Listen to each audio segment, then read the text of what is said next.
we present Ian Carmichael as Lord Peter Wimsey in The Nine Tailors by Dorothy L. Sayers, adapted for radio by Alistair Beaton, with Peter Jones as Bunter and Philip Latham as the Reverend Theodore Venables.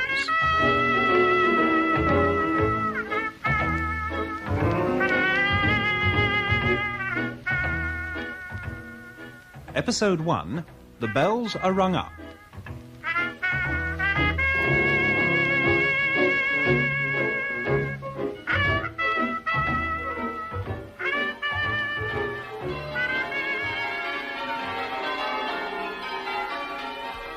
The art of change ringing is peculiar to the English, and like most English peculiarities, unintelligible to the rest of the world. To the musical Belgian, for example, it appears that the proper thing to do with a carefully tuned ring of bells is to play a tune upon it. But by the English campanologist, the playing of tunes is considered to be a childish game, only fit for foreigners. The proper use of bells is to work out mathematical permutations and combinations. When he speaks of the music of his bells, he does not mean what the ordinary man calls music. His passion finds its satisfaction in mathematical completeness and mechanical perfection. As his bell weaves her way rhythmically up from lead to hinder place and down again, he is filled with the solemn intoxication that comes of intricate ritual faultlessly performed.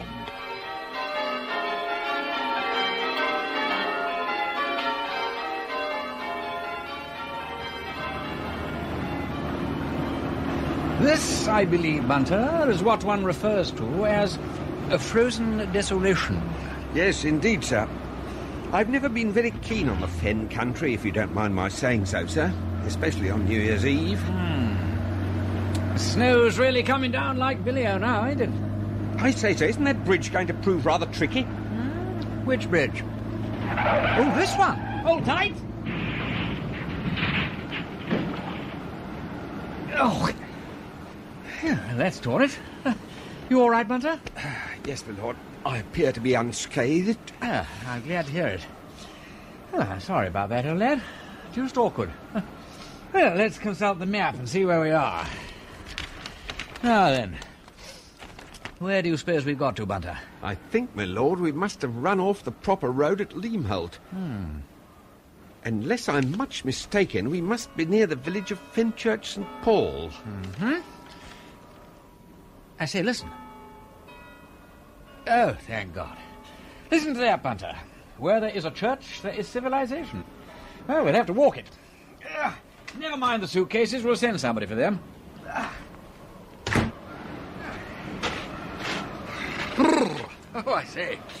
Yeah, a bit cold, what? I bet when Kingsley welcomed the wild nor'easter, he was sitting indoors by a good fire eating muffins. I could do with a muffin myself. Next time I accept hospitality in the Fen country, I'll take care that it's midsummer, or else I'll go betraying. Well, the church lies to windward of us, I fancy. Yes, it would. I believe there is a car approaching, my lord. Good gracious, there is. I say, that's a bit of luck. Can I be of any assistance? Oh, good evening. I'm afraid my car's in the ditch, as you see. It'll certainly need ropes and haulage to get it back on the road again. Dear, dear. Frog's Bridge is a most dangerous place, especially in the dark. We must see what can be done about it. Let me give you a lift into the village. Oh, that's very good of you, sir. Not at all, not at all. I'm just getting back to my tea. I'm sure you must be wanting something to warm you up. Now, come along, then. Ah, thank you.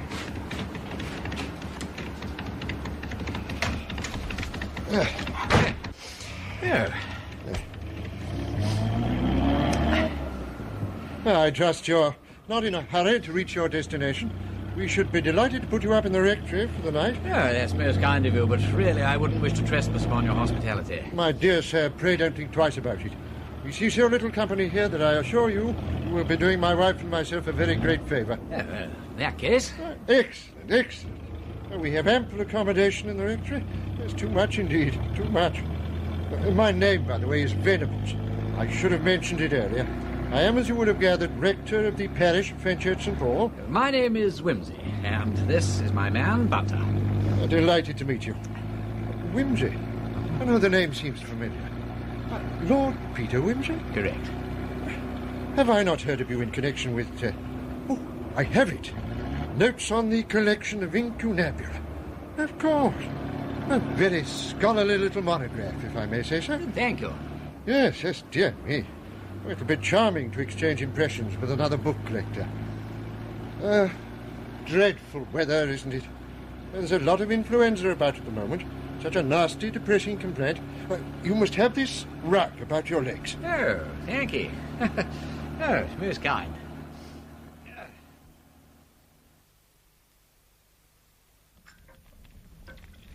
How fortunate that my husband should have met you, Lord Peter. I always say these roads are perfect death traps. Thank you, Mrs. Venables, but there's no harm done. We stupidly ran off the road. Thank you. You wanted me, Mum? Ah, yes, Emily. Take this gentleman's manservant into the kitchen and make him comfortable. Yes, Mum. Oh, and Emily, arrange for Wilderspin to get Lord Peter's car out of the dyke. Tomorrow morning will do for that. Oh, to be sure. First thing tomorrow morning. Yes, sir. Ezra Wilderspin is the blacksmith. An excellent fellow. He'll see to the matter most competently. Splendid. Agnes, my dear, have you explained to Emily that Lord Peter will be staying the night? Yes, that'll be all right. Oh, I do hope, Theodore, that you've not caught cold. No, my dear, I've been well wrapped up. Dear me, yes. Now what do I see? Muffins. I was just wishing for muffins. Oh, how jolly all this looks. Really, Mrs. Venables, it's tremendously good of you to take pity upon us. I feel like Ulysses come to port after much storm and peril. My husband has asked you to stay the night, Lord Peter, but he ought to have mentioned that you will get very little sleep being so close to the church. But perhaps you do not mind the sound of bells. Not at all. My husband is a very keen change-ringer, and as this is New Year's Eve... We hope to accomplish a real feat tonight, or rather, I should say, tomorrow morning. We intend to ring the new year in with... you are perhaps aware that we possess here one of the finest rings in the country. Indeed. Yes, I believe I have heard of the Fenchurch bells. There are perhaps a few heavier rings, but I hardly know where you would rival us for fullness and sweetness of tone. Is it a full ring of 8? Oh, yes. The tenor, Taylor Paul, was actually cast in a field next to the churchyard in 1614. Really? Yes, you can still see the depression in the earth where the mould was made. Have you a good set of ringers? Very good indeed. Excellent fellows and most enthusiastic. Oh, that reminds me. I was about to say that we have arranged to ring in the new year tonight with no less than 15,840 statements. Now, what do you think of that? It's not bad, eh? Bless my heart. 15,000? 840. 9 hours' work. Well, that's equal to the great performance of the college youths in 1800 and something. 1886. Indeed. And that is what we aim to emulate. Oh, gracious me. If you please, sir. And what is it, Emily? If you please, sir. Could James Thoday speak to you for a moment? James Thoday? Why, certainly, of course. Put him in the study, Emily, and I'll be there in a moment. Please excuse me. Certainly, Padre. Do have some more tea, Lord Peter, and perhaps another muffin. Thank you. Oh, this is a most irreparable disaster. Good gracious, Theodore, what in the world is the matter? It's William Thoday. His brother Jim has just brought me the most terrible news. All the nights in the year. I ought not to think of myself, I know, but it is a bitter disappointment, a bitter disappointment. Why, what has happened to Will Thoday? Struck down by this wretched scourge of influenza. Quite helpless. Delirious. Well, they've sent for Dr. Page. Oh, dear. It appears that he felt unwell this morning, but insisted most unwisely on driving into Walbeach on some business or other. Most fortunately, George Ashton met him in the town, saw how bad he was, and insisted on coming back with him. Now he's in a high fever and worrying all the time because he cannot get to the church tonight. Well, what cannot be cured must be endured. But this is our last hope gone. We shall be reduced to ringing minors. Is this man one of your ringers, then, Padre? Unfortunately, he is. And with this flu epidemic, there is now no one to take his place. Oh, our grand scheme will have to be abandoned. And even if I were to take a bell myself, I could not possibly ring for 9 hours. And I'm not getting any younger. Oh, well, man proposes and God disposes. Unless, Lord Peter, I mean, you were speaking just now. That is to say, you are not yourself, by any chance, a ringer? Well, I used at one time to pull quite a pretty rope. But whether at this time of day... Oh, it will come back to you. It will come back. Oh, Theodore, is it quite fair to ask Lord Peter, after a motor accident and at the end of a tiring day, to stay up ringing bells from midnight till 9 o'clock? No, nothing would please me more, Mrs. Venables. I don't really need any rest. I would far rather ring bells all day and all night. Well, Bunter, that looks a nice bed, but I am not, unfortunately, fated to sleep in it. So I understand from the young woman, my lord. It's a pity you can't relieve me of the rope, Bunter. I assure your lordship that for the first time in my existence I regret that I've no practical study of campanology. You know, I am always delighted to find that there are things that you can't do, Bunter. Did you ever try?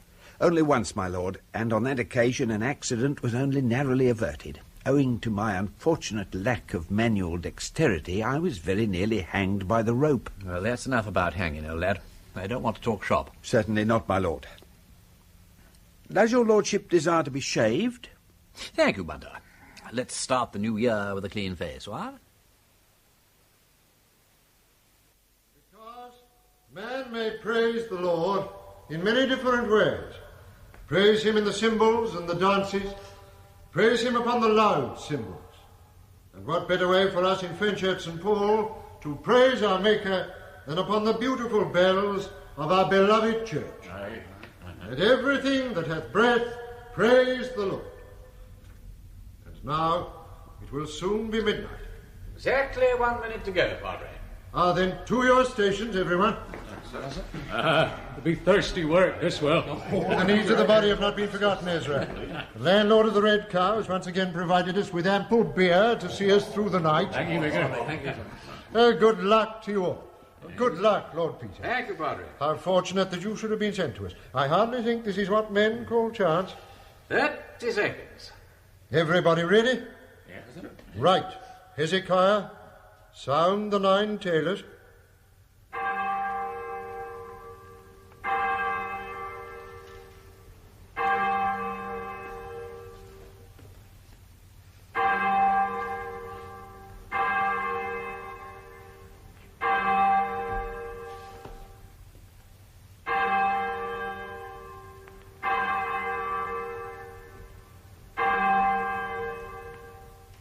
The 9 Tailors, the passing of man. The year is dead.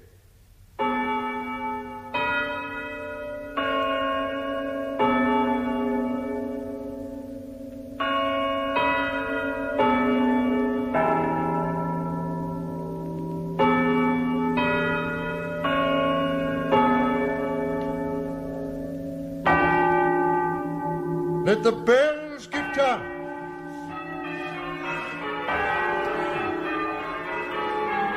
Let the bells give time. Little Gaudy, Silver Sabaoth, Strong John and Jericho, Glad Jubilee, Sweet Dimity, Old Batty Thomas and Great Tailor Paul. Let us hear your voices.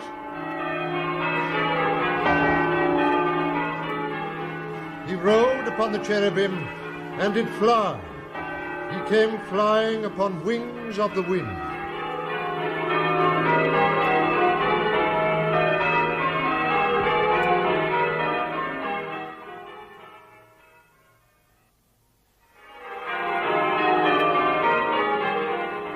Ezra, you're doing well. Keep at it. Keep at it. 'Tis a joyful work, Rector. A joyful work. It is. 'Tis indeed, Ezra. Harry, well, you look absolutely tireless. I said. Wally, I would never have known you to be a beginner. Well done, my dear boy. Lord Peter, I do hope you're not too exhausted. Far from it. Only rather dry. A condition I see your good wife intends to remedy forthwith. A glass of beer, Lord Peter, just to sustain you through the night. Oh, thank you, Mrs. Venables. Most welcome. Would you take the rope for a moment, Padre? Yes, of course. I say, most refreshing. It's surprising, isn't it, how soft and mellow it sounds in here? But of course there's another floor between us and the bell chamber. I wanted to show Lord Peter the bell chamber, my dear, before we started, but I couldn't find my keys. Mr. Godfrey was nowhere to be found. You'll have to excuse my husband, Lord Peter. He's really rather forgetful. Yes, I suppose I am, really. Especially with keys. Well, back to work. Thank you, Mrs. Venables. Thank you, Padre.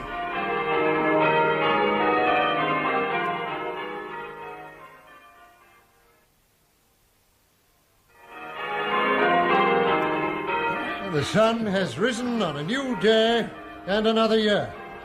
But we're almost there, lads. Almost there. Tin, tan, din, dan, bim, bam, bom, bo. And the trebles in the last lead. And... that's it. Magnificent, lads. Magnificent. You've done it, and it couldn't have been better done. As firm and as true as any ringing I've ever heard. Well done, Ezra. Thank you, Rector. Hezekiah. Well done, everybody. Oh, where's Lord Peter? Oh, there you are. Yeah. Oh, I'm sure we owe you a very great deal. Not too fatigued, I hope. No. No, I'm perfectly all right. Breakfast. Breakfast is what we all want. Yes, please. That's all ready for you at the rectory. Now come along then, everyone. Come along. Excuse me, sir. Why, Johnson, now what are you doing here? Sir Henry sent me to say, sir, that Lady Thorpe is very bad this morning. They're afraid she's a sinking fast, sir. She's very anxious to receive the sacrament, if you could see your way. Oh, good heavens. Not so well as that. I'm terribly grieved to hear it. Of course, I will come immediately. Lord Peter, you please excuse me. I'll be with you later.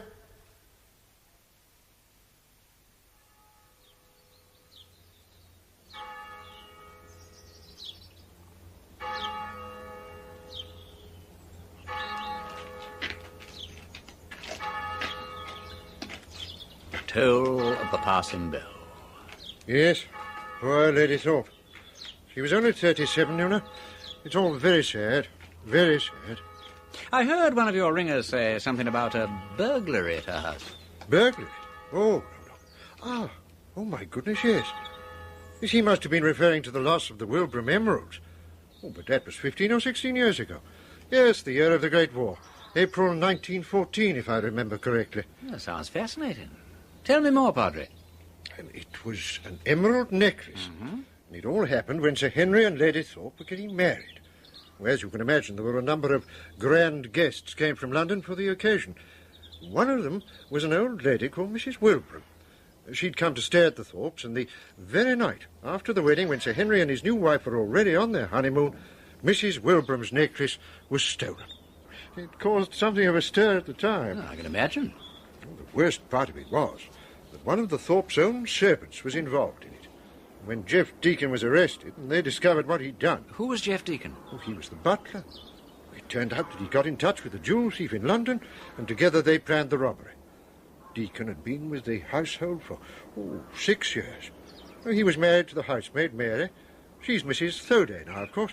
Married to Will Thoday. The fellow who's down with influenza? That's right. Then Deacon is dead now, I take it. That's correct. Quite correct, yes. Unfortunately, old Mrs. Wilbraham hadn't insured the necklace. Very silly of her. And Sir Henry felt duty-bound to pay the cost of it. And I'm afraid that's a financial blow from which the family has never quite recovered. And didn't they catch the burglar? Not for some considerable time. My wife. Theodore, you know very well you shouldn't be walking round the garden in this weather without a muffler on. Oh, really, Theodore, you are difficult. Winter sunshine, Agnes. Most delightful. Not to be missed. Lord Peter, are you sure you're not frozen to death out here? Far from it, thank you, Mrs. Venables. Well, you'll have lunch, of course, before you go. Can you eat shepherd's pie? Most certainly. Right. I'll see you in 5 minutes. And, Theodore, do please try not to be late. Yes, dear. Where were we? Yes, the burglar. What? Oh, yes, the Wilbraham emeralds. Well, the police eventually caught the burglar. Seemed to be rather a well-established jewel thief from London. But Deacon was definitely identified as the inside man. I believe that's what you call it. So I believe. Well, they arrested him one Sunday morning, just as he was coming out of church. Most terrible incident, Lord Peter. He struggled so hard. I mean, he nearly killed a constable. And what was the name of the London thief, Deacon's accomplice? I believe he was called Cranton. Yes, Nobby Cranton. That was the name. Cranton. What became of the emeralds? Oh, they were never found. There's been no trace of them to this day. I suppose Deacon and Nobby Cranton both went to jail for a good long stretch, right? Oh, yes. His then Jeff Deacon died. In prison? No. I believe he escaped after killing a warder. He's a most wicked person, Deacon. That was in 1918. But he benefited very little from it, because he fell into a quarry somewhere near Maidstone. He was in Maidstone jail, you see, and they found his body 2 years later, still in prison clothes. Oh, what a jolly tale. I suppose it was all rather brave of Jeff Deacon's widow to stay on in the village. Oh, but she left the village. And then when the news of her husband's death came through, young Will Thoday went after her and married her and brought her back to the village. And that was 10 years ago. And they've 2 children now. Very happy couple. A delightful couple. And our jewel thief, Nobby Cranton, is he still in jail? Possibly. But he may be out by now. Quite honestly, I don't wish to remember it very often. No, quite. The whole episode cast rather a cloud over the Thorpe family. And now Lady Thorpe's untimely death, it's all very sad, very sad. What about Lady Thorpe? Does she leave any family? There's one daughter, Hilary. She'll be 15 this month. A most sweet child. She's just come home from school for the holidays. Oh, dear me, certainly been a very sad holiday for her. Indeed. Well, it's certainly an interesting tale. Theodore, where are you? Lunch is ready. But one I fear we must conclude for the moment. Yes, I rather fear so. Good news for you, Lord Peter. Ezra Wilderspin has repaired your car, and it should be ready for the road immediately after lunch. Excellent, Mrs. Venables. I am most grateful. Really most grateful.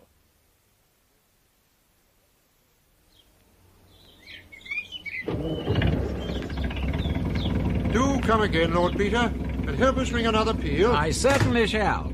You've been most kind. Goodbye, Lord Peter. Drive carefully. Goodbye. Goodbye. Goodbye, thank you so much. Goodbye. Thor's come in, Bunter. Yes, my lord. Ever seen this part of the country when the floods are out? No, my lord. It looks pretty desolate. Acres of water with just a bank running across it here and there, or a broken line of willows. Ah, look over there. That must be Van Laden's sluice that turns the tide up the 30-foot drain. Shouldn't care for the sluice-keeper's job. Dashed lonely, I should think. Enough to make one drown oneself in one's own lock, what? Now then, what's this fellow want? Good afternoon. Excuse me stopping you, sir. Would you be good enough to tell me if I'm going right for Fenchurch St. Paul? Quite right. Cross the bridge when you come to it and follow the drain along in the direction you're going till you come to the signpost. You can't miss it. Thank you, sir. How far would that be? Oh, about 6 miles. Thanks very much, sir. You've got a cold walk, I'm afraid. Yes, sir. Not a nice part of the country. However, I'll be there before dark. That's a comfort. Like a fag? Well, thank you very much, sir.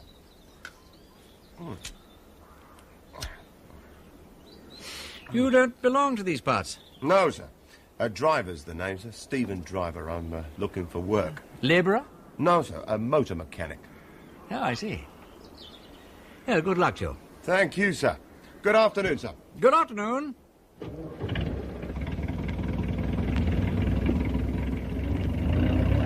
Motor mechanic, possibly, but not recently, I think. Stone quarrying is more about the size of it. Stone quarrying, my lord? You can always tell an old lag by his eyes, Bunter. Excellent idea to live down the past and all that, but I wonder what an ex-convict can want in Fenchurch St. Paul.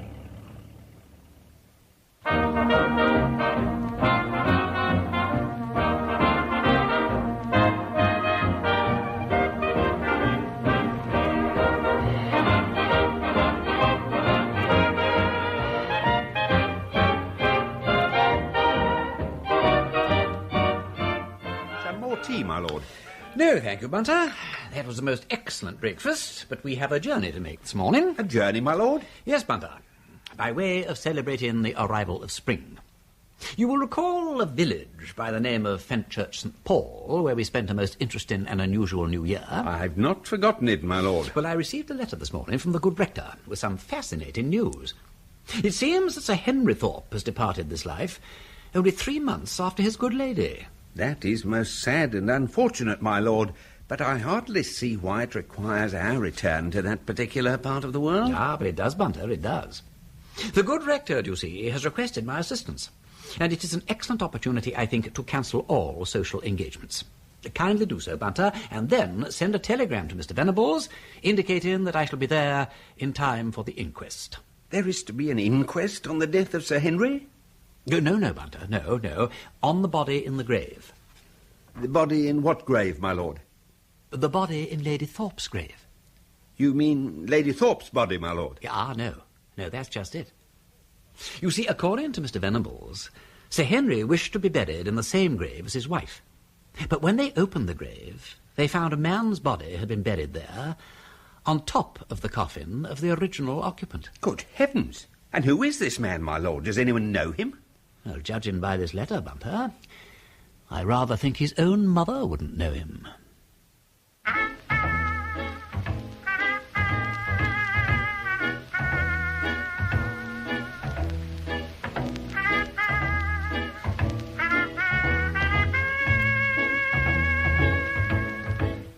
In that episode of The Nine Tailors, the parts were played as follows.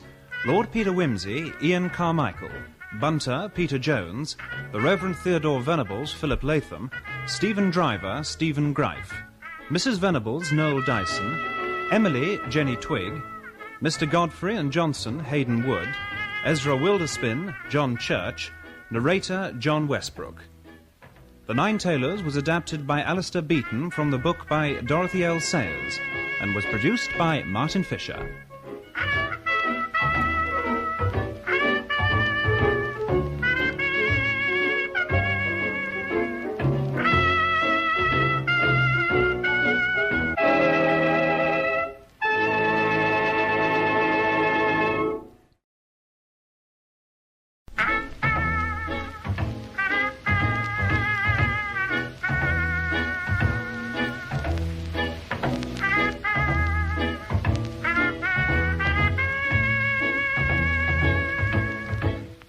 We present Ian Carmichael as Lord Peter Wimsey in The Nine Tailors by Dorothy L. Sayers, adapted for radio by Alistair Beaton, with Timothy Bateson as Superintendent Blundell and Philip Latham as the Reverend Theodore Venables.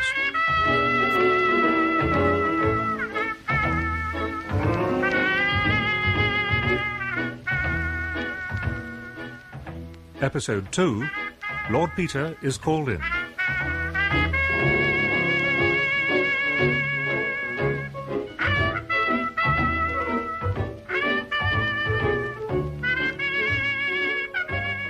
Spring and Easter came late together that year to Fenchurch St. Paul. In its own limited, austere, and almost grudging fashion, the fen acknowledged the return of the sun. The floods withdrew from the pasture, the wheat lifted its pale green spears more sturdily from the black soil, and on the willows the yellow catkins danced like bell-rope sallies. Across the ambiguous beauty of this landscape drove Lord Peter Wimsey, accompanied by a reluctant Bunter. Their return to Fenchurch St. Paul was prompted by Lord Peter's need to give evidence at the inquest on the death of a man found buried in strange circumstances in the village churchyard. But Lord Peter's first appointment was with the superintendent in charge of the investigation. This is a bad job, this is, my lord. How anyone will be able to identify the body, I can't think. In all my years, I haven't seen nothing quite as nasty as this. Yes, fascinating, though, don't you think? You see, Blundell, on my way out of Fenchurch St. Paul at New Year, I met a chap calling himself Stephen Driver, and I'm beginning to think he may be the man you found in Lady Thorpe's grave. The same man, eh? It might be, I'm not certain. When I met this fellow Driver at New Year, I certainly had the impression that most of his manual work had been done inside the walls of a prison. Ah, struck you that way, did he? Ever heard of the Wilbraham Emeralds, my lord? Yes, the rector told me about them on my first visit. You think there's a connection? All happened a long time ago, what? Yeah, but you know that Nobby Cranton's out of prison again? The one who organised the London end of the robbery? That's right, my lord, as far as we know. Uh-huh. At the time, the Thorpe's butler was a man called Jeff Deacon. Yes, I know that. Right, my lord. He was in cahoots with Nobby Cranton, and together they cooked up the plan to rob old Mrs. Wilbraham of her emeralds while she was staying at the Thorpe house. Anyway, it seems Nobby ain't reported himself lately. He was last heard of 6 months ago in London. They've been looking for him all over. Well, maybe we found him. Out there in Lady Thorpe's grave. Maybe indeed. Any case, I wouldn't be surprised if we was to hear of those emeralds for long. They was never found, you know. Loud cheers. I'm all for a treasure hunt. This is all confidential, of course, Superintendent. If you please, my lord. You see, if somebody thought it worthwhile to kill Nobby Cranton and smash him up like that, then there's someone in the village that knows someone. And the less they think we guess, the more free they'll act and speak. They'll talk freer to you than to me, see? Perfectly. I'm a terrific success at pottering around asking sloppy questions. Now, Lord Peter, upon departing from Fenchurch St. Paul, that is on the day of January the 1st this year, you met a man on the road near Fenchurch St. Paul who gave his name as Stephen Driver. Correct. And I have been taken to see the body of the man found in Lady Thorpe's grave, and from my observations, I think it possible that it is the body of the man I saw on January the 1st.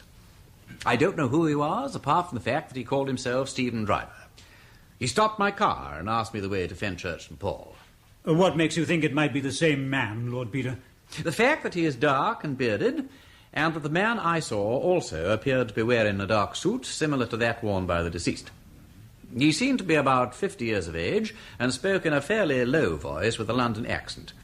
He told me he was a motor mechanic and was looking for work. In my opinion... One moment. You say you recognize the beard and the suit. Can you swear? No. No, I cannot say that I definitely recognize them. You cannot identify his features? No, they are much too mutilated. Very well. Thank you. Are there any more witnesses? Yes, sir. Well, come right up to the table. Name? Ezra Wilderspin. Wilderspin. Aye. You are the local blacksmith, I believe. That's right, sir. Well, now, Ezra, what have you to say? Well, sir, if I was to say that I recognise the deceased, I should be telling a lie. But it's a fact that he ain't unlike a chap that came along, same as his lordship here says, last New Year's Day, looking for a job along of me.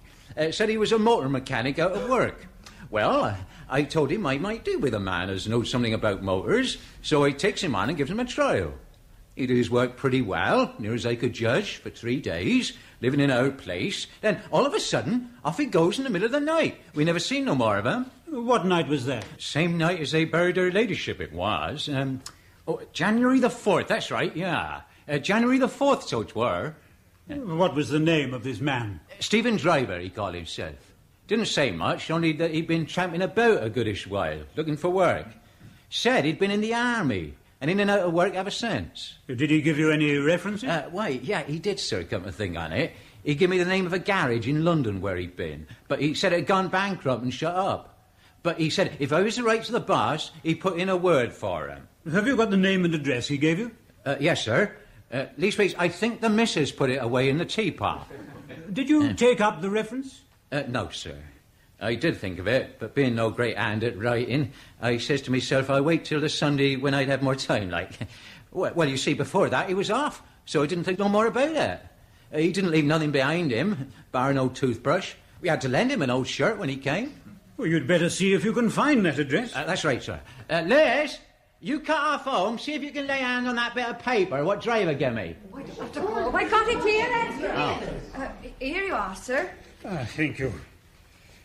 Mr. Tasker, 103 Little James Street, London, West Central. Here, Superintendent.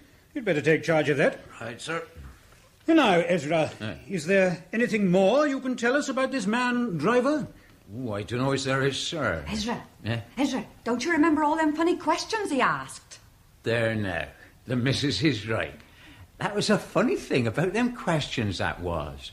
He said he hadn't ever been in this here village before, but he knowed a friend as had, and the friend had told him to ask after Mr. Thomas. Mr. Thomas, I said, there ain't no Mr. Thomas in this village. No, he says, Thomas was the name, Batty Thomas. That's right. And another name my friend gave me, he says, was a fellow called Paul, a tailor or something living next door to him like that. Why, I says to him, your friend's been having a game with you. Them ain't men's names, them's the names of bells. Bells, he says, yes, that says church bells. Batty Thomas and Tailor Paul, they call them. And then he went on asking a sight of questions about them bells. Well, I told him to go see the rector. He knows all about them old bells. I don't know as he ever went to see the rector. Thank you, Mr. Wilderspin. Aye.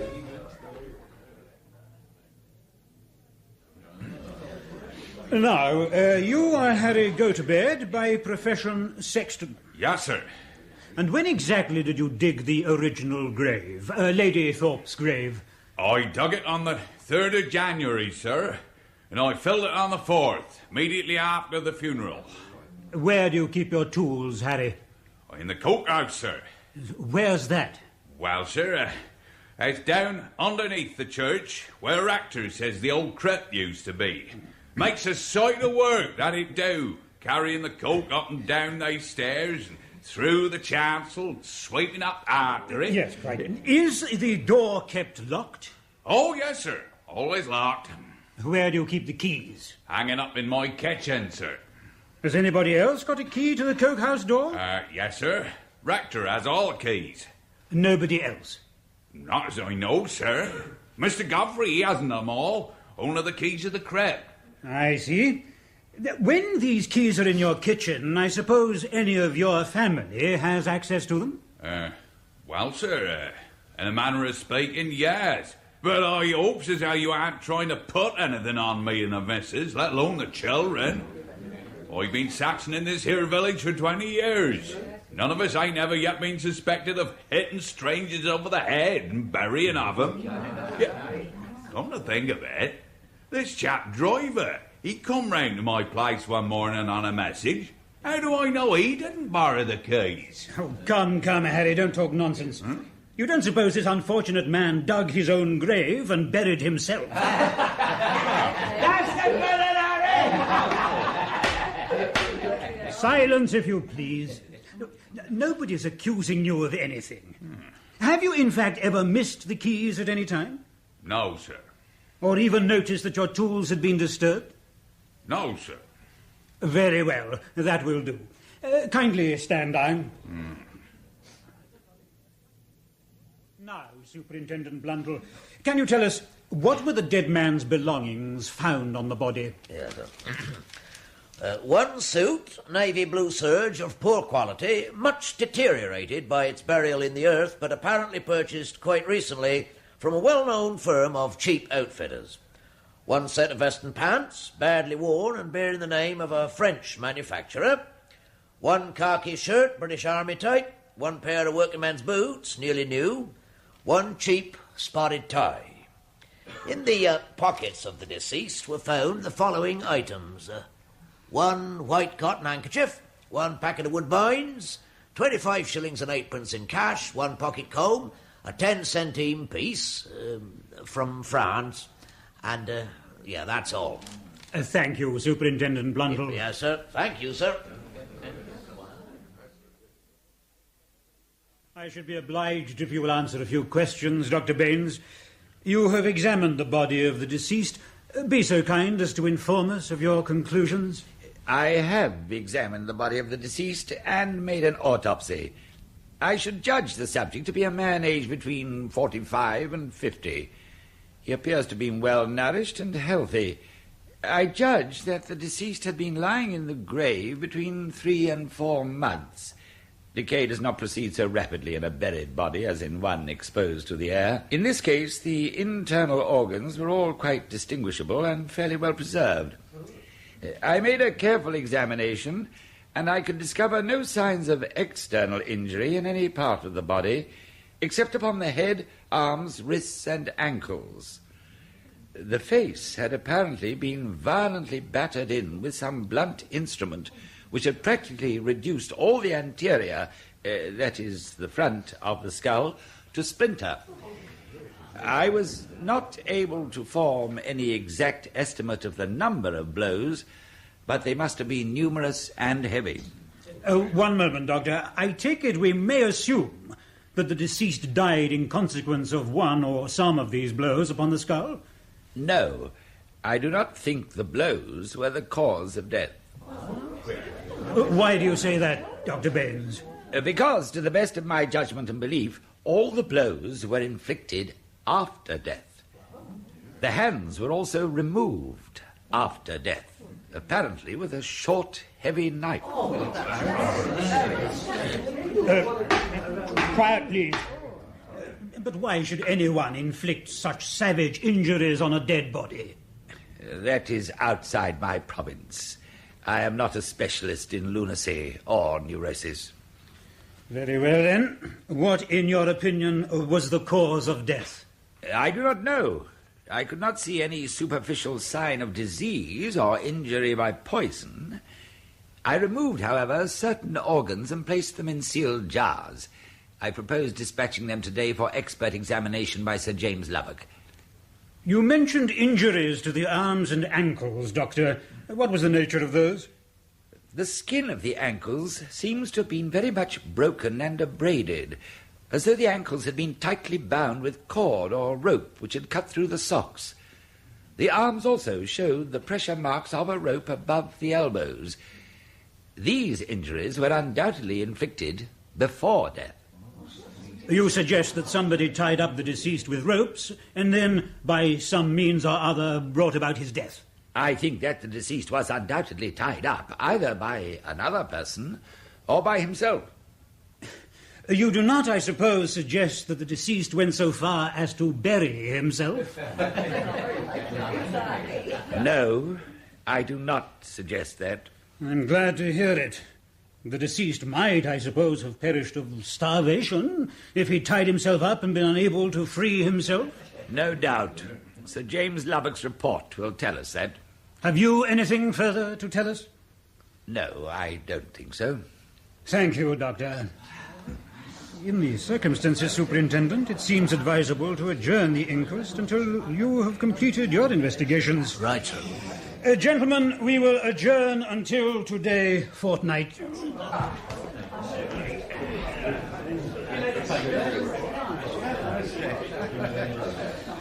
A beautiful case, Rector. Quite charming. I wouldn't have missed it for the world. I'm uncommonly grateful to you for drawing my attention to it. Hello, here's my old friend the blacksmith. How are you, Ezra? Oh, very well, thank you, me lord. Very unpleasant business, all this here thing with the body. Oh, indeed, most unpleasant. Yes, sir. Will, just a minute. Rector? Will, I want you to meet Lord Peter Wimsey. Lord Peter, this is Will Thurday, whose bell you rang on your last visit. How do you do, Will? Pleased to meet you, my lord. Very sorry I was to miss that peal, but I was pretty bad, wasn't I, Rector? You were indeed. You don't look to have got over it yet. Oh, I'm all right, sir. Except for being troubled by a bit of a cough. That'll pass away now that the spring's here. Well, you must take care of yourself. How's Mary? Fine, sir. Thank you. She was coming to this here inquest, but I said 'twasn't no place for a woman. I'm thankful I got her to stop at home. Yes, the doctor's evidence was very disagreeable. Well, do take care of yourself, Will. Thank you, Rector. Yes, I will. Good day, Will. Good day. Good day, Rector. A bit white and strained, ain't he? Does he always look like that? Well, last week I thought he looked better, but it was a very bad bout of influenza that he went down with. In fact, he very nearly fainted at Lady Thorpe's funeral.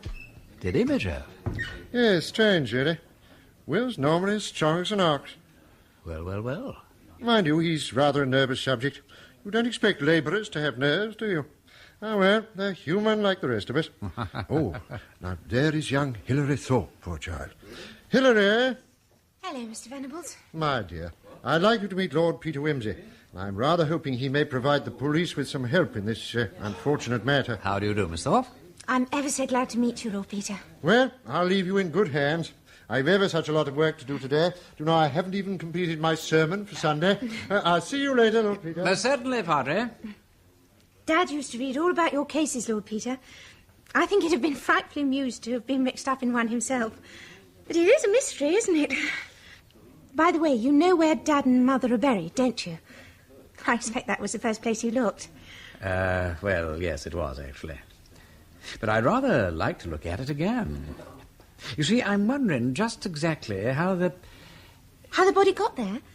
Yes, Yeah. I was wondering that too. Let's go and have a look, shall we?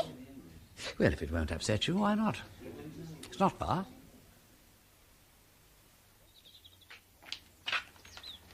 Yes, this is the place. Grave isn't much overlooked, is it? That cottage is the nearest. Whose is that? Will Foday's. Is it? And whose is the farm over there? Oh, that's Mr. Ashton's place. He's one of the church wardens. Ah. What are you looking at? The distance from the south gateway? Uncomfortably discerning woman. Yes, I was.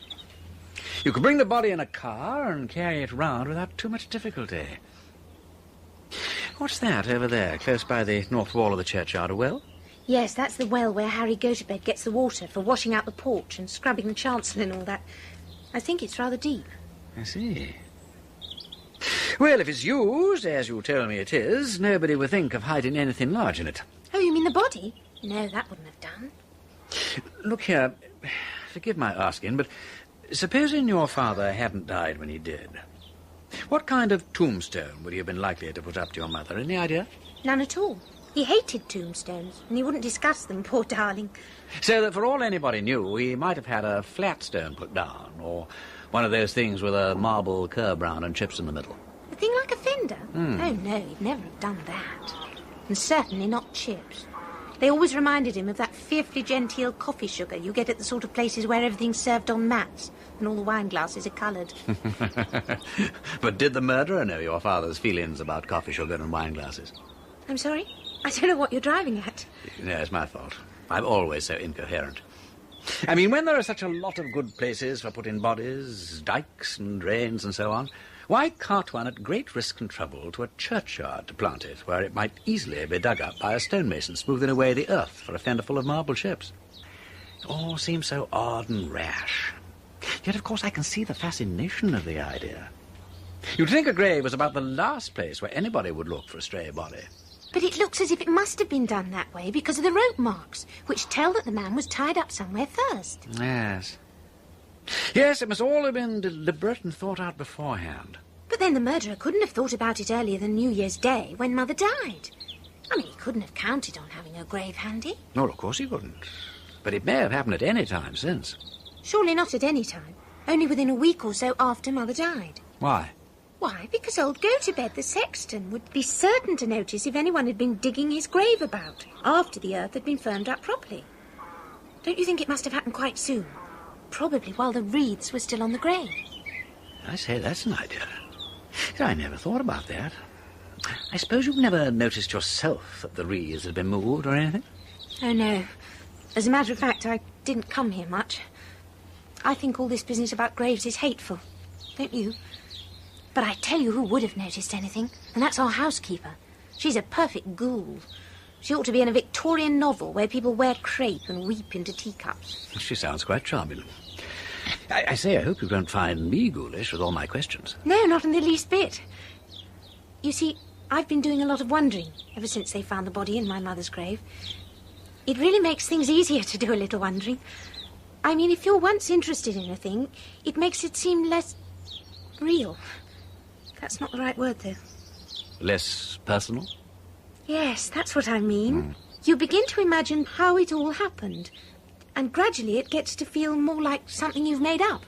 If that's the way your mind works, you'll be a writer one day. Do you think so? But that's just what the girls say at school. How did you know? Though they're all idiots. Mostly, that is. Most people are. But it ain't kind to tell 'em so. Right, Blundell. Now, let's see what evidence we have at this point. Not much to go on, my lord. At the beginning, there never is. Now, what do we know? We know that someone murdered a man and put him into Lady Thorpe's grave. We don't know how the man was killed, but we do know that the murderer didn't want the body recognised because he removed the hands and bashed in the face. Possibility. The body is that of Nobby Cranton, the London jewel thief who came to Fenchurch St. Paul to look for the emeralds. Meaning that the Wilbraham emeralds never in fact left the village, but were stashed away here somewhere by Nobby Cranton or Deacon before they were arrested. But if so, why did Nobby wait till now to make his search?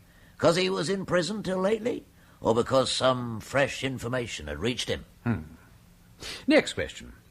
If Cranton did come here using the name of Stephen Driver, what is the meaning of his interest in Batty Thomas and Taylor Paul?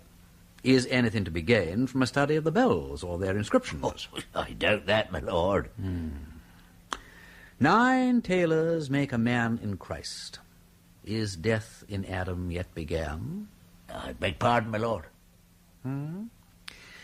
I'm so sorry. An inscription on one of the bells, Taylor Paul. Doesn't seem to help much, though, does it? No. No, what I really want to know, Superintendent, is the relationship between Jeff Deacon and Nobby Cranton. How did a servant in a small village in the Fens get in touch with a London jewel thief? Because a lot seems to turn on that. So it does, my lord. The trouble is, we've only got their words to go on, and which was the bigger liar, the Lord God only knows. Deacon was the superior of the two, to my mind. A great reader he was. In fact, the chaplain down at Maidstone Jail said the Deacon was quite a remarkable scholar in his own way, with a poetic imagination, as he put it, whatever that may be exactly. No doubt at the trial, each one blamed the other. That's it, my lord. Of course, both their stories were pretty thin. In the end, the judge gave Jeff Deacon 8 years penal servitude and told him he was lucky to get off with that. Nobby Cranton got 10 years. But Deacon escaped, didn't he? Oh, yeah. Made a brutal attack on a warder. The warder died, and of course the whole place was scoured for Deacon without success. Then, 2 years later, his bones turned up in a wood in North Kent. He was still in his convict clothes, and his skull was smashed in, so it looked like he tumbled into a gully during the night, probably only a day or two after his escape. And that was the end of him. Nobby Cranton's been in and out of prison since then, I suppose. Oh, yeah. Came out again last June. I see. And what's your opinion, Blundell? Did Deacon ever hand over the emeralds to Nobby Cranton? Well, it's my belief that Deacon had the necklace, but what he did with it, I'm damned if I know. You'd like to see Nobby's photograph? Oh, rather. When was it taken? About 4 years ago, my lord, when he went up for his last sentence. That's the latest we have. He had no beard then. Yes, well, I can't be positive, but I think this is the man I saw on New Year's Day as I was driving out of Fenchurch St. Paul. Have you shown this photograph to any of the people in the village? Someone might recognise it as the same man who called himself Stephen Driver and asked all those damn strange questions about the bells. I've tried, my lord, but there's not one person in 100 can swear to a likeness between a bearded face and one that's clean-shaven. That's true. Defeat thy favour with an usurped beard. And, of course, you couldn't take the body's fingerprints since he had no hands. No, my lord. That's the sort of argument, in a way, for its being Nobby Cranton. Well, if the body is Cranton, I suppose he came here to look for the emeralds and grew a beard so he shouldn't be recognised by any of the local people who'd seen him in court. That's about it, my lord. It's my bet that the body in the grave is Nobby Cranton. Maybe, Superintendent, maybe. But even so, we are still left with one tiny problem. What's that, my lord? Well, if it is Cranton, we still don't know who killed him or why.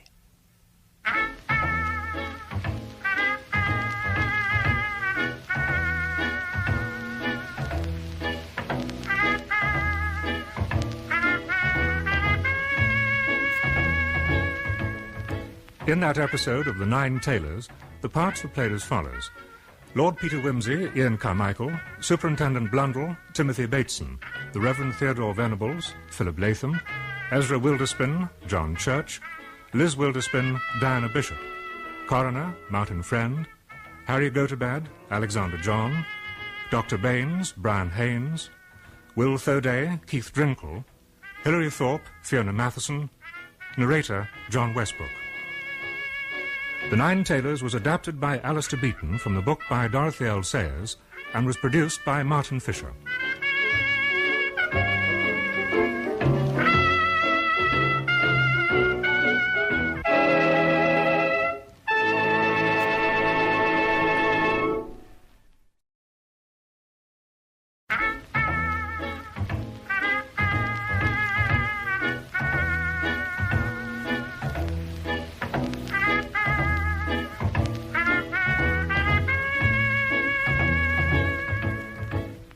We present Ian Carmichael as Lord Peter Wimsey in The Nine Tailors by Dorothy L. Sayers, adapted for radio by Alistair Beaton, with Peter Jones as Bunter and Timothy Bateson as Superintendent Blundell.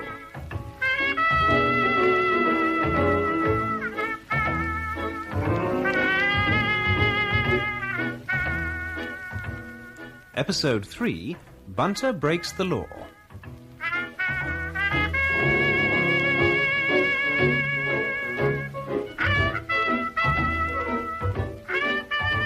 Lord Peter Wimsey sat on a large, flat tombstone in the churchyard of Fenchurch St. Paul. He was seated in a reflective manner, meditating on the mystery of the mutilated and unidentified corpse found in Lady Thorpe's grave. There was little evidence to go on, but he felt increasingly certain that the discovery of the body was connected with the theft of the Wilbraham emeralds from the Thorpe family more than 10 years previously.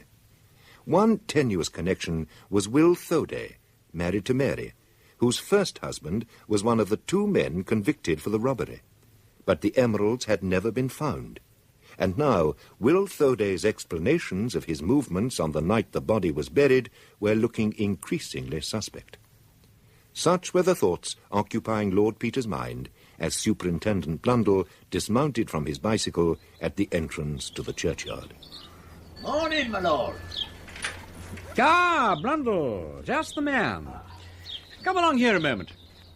I just had a chat with the Thorpe's housekeeper, my lord. I even interviewed some of the school children. It definitely looks as if someone was at the grave after Lady Thorpe's funeral. The housekeeper's wreath had been all moved around. Most upset she was, and, excuse me, my lord. Hope you don't mind my asking, but what exactly are you doing? I thought you'd never ask, Superintendent.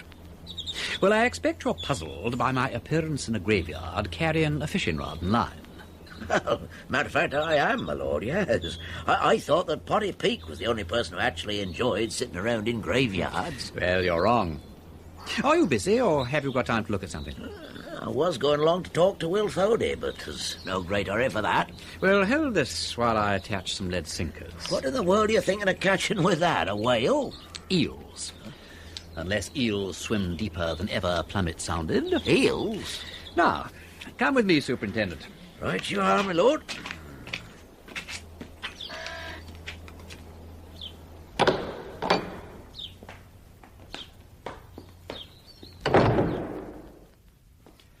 I borrowed the keys of the church from the rector. He'd mislaid them, of course, but they turned up eventually among the clothing cover accounts. Now, I've been chatting with the rector, and he tells me that a complete set of new bell ropes was put in last December. Oh. Now, these are old ones, kept handy in case of sudden catastrophe. Very neatly coiled and stowed. This whopper belongs to Tailor Paul. Lift them out carefully. 80 feet or so of rope is apt to be a bit entangling if let loose on the world. Bertie Thomas, Timothy, Jubilee, John Jericho's Habaoth. But where is little Gowdy? Where and oh where is she, with her Sally cut short and her rope cut long? Where and oh where can she be? It's a puzzle, my lord. Yeah, there's nothing left in the chest but the leather buffets and a few rags and an oil can. No rope for Gowdy. What about the stove? Not in the stove. First thought, of course. If the burying was done on a Saturday, the stoves would be alight, but they'd be banked down for the night, and it would have been deuced awkward if Mr. Our friend the sexton... Mr. Go-to-bed. Just so, if Mr. Go-to-bed had raked out anything unusual on Sunday morning. No, I don't think that was where the rope went. I hope not, anyway. I think the murderer used the rope to carry the body by, and didn't remove it till he got to the graveside. Now let's go fishing. You mean in the well, my lord? The well. Now then, up with the cover. Right. Well, half a jiff, we'll sacrifice half a brick to the water gods. Oh, not so very deep. Well, if we lay the ladder over the mouth of the well, we shall get a straight pull. Righty-ho, that's the idea. Now then. Careful, my lord. Don't you worry about me, I know what I'm doing. Now, down with the line. Cold, dank and stagnant. Nasty smell, too, what? Splosh. There. I've got an eel to catch, oh, catch me. Aha! A bite, Superintendent, a bite. What's the method? It's an old boot. Hardly seems heavy enough to be a rope. Never mind, we shall see what we shall see. Up she comes. Hello, what's this? Not a boot, but the next thing to it, a hat. Now then, Super, did you measure the head of the corpse? Yes, my lord, of course. Oh, then we shan't need to dig him up again to see if his hat fits. Exhibit 1. Put it aside to dry. And down she goes again. I never knew that fishing could be such fun. Never tried it yourself, Super? Not since I were a boy, my lord. Never seemed to have much time for it somehow. Well, you should make time, you know, make time. You've no idea how soothing it can be for the nerves. Well, let's see if we've got anything this time. Perhaps another fiddler, what? Nice. Hey, what's this? Looks like a German sausage. No, it ain't, by Jove, it's a Sally. Ho, little Gaudy's Sally. And where the Sally is, the rest will be. Ups-a-daisy. Got it. There now. There is your eel, Super, all of a tangle. Not all here. No, probably not. But this is one of the bits that was used to do the tying. He's cut it loose, you see, and left the knots in. Yes, you better not touch the knots, my lord. They might tell us something about who tied them. Take care of the knots, the noose will take care of itself, huh? Yeah. Right you are. Well, here we go again. Let's get the other pieces. Well, that seems to be the last piece. Not very expert work. Arms and legs tied separately, I'd say. Then the body tied up to something or other and the slack cut off. Well, my lord, this is a very interesting discovery of yours. But it's a bit of a facer, isn't it? Puts rather a different complexion on the crime, eh? You're right, Super. Well, one must face up to things, as the lady said when she went to have hers lifted. What the... It's Potty Peak. What the devil do you want here, Potty? Oh, nothing. Oh, I don't want nothing. How are you going to hang with that there, mister? That's a rope, that is. They got 8 of them hanging in the tower over there. There's number 9 a-coming. And that's a rope to hang 'em by. 8 tailors in the tower, but there ought to be 9. He's waiting for the 9 tailors. Now go on, hop it. Don't let me catch you hanging round here again. Good day, sir. Day, mister. I got to feed the pigs. That's Potty's work. Yes, that's right. They pigs did ought to be fed. Off you go then, Potty. Morning, sir. Morning, mister. There. You go telling everybody about this rope he's got hanging on the brain. Ever since he found his mother hanging in the cowhouse when he were a kid. Well, can't be helped. I'll get these things taken along to the station. Well, Brundle, I shall make my way over to the Ashtons and find out what they made of Will Foday's behaviour at New Year. I think that could be most useful, my lord. As for me, I'm going to have another talk with the Thodies themselves. Maybe find out exactly what they were doing on the night that body was dumped in the churchyard. You had a pretty stiff time of it, didn't you, Will? Delirious and all that kind of thing, I'll lay. Very bad he was that night. Kept on trying to get out of his bed and go to church. Oh? He thought they was ringing the peal without him. Though I kept on telling him that was all rung and finished with New Year's Day. Terrible job I had with him, and nobody to help me. Will's brother, Jim, was a great help while he was here, but he had to go back to his ship. Our mate on a merchantman, isn't he? How's he getting along? You heard from him lately? We had a postcard last week from Hong Kong, but he didn't say much. He hasn't sent nothing but postcards this voyage. When do you expect him back? Not for I don't know when. Not if trade's decent, that is. You see, his ship don't make regular trips. She follows cargoes from port to port wherever there's anything to be picked up. So you didn't happen to see anything going on at the church from your bedroom window that night? No lights moving about, nothing of that kind? I told you I didn't move from Will's bedside all night. He was so ill, if I left him a minute, he'd be throwing the clothes off, trying to get up. When it wasn't the peal, it was that old trouble with the Wilbraham emeralds. He was all muddled up in his head, thinking that dreadful trial was on and he had to stand by me. That'll do. I won't have you fretting yourself about that old business no more. I'm not blaming you, Will. And I won't have nothing more said about it in my house. What do you want to come worrying her this way, Mr. Blundell? She's told you she don't know a thing about this here chap that was buried. That's all there is to it.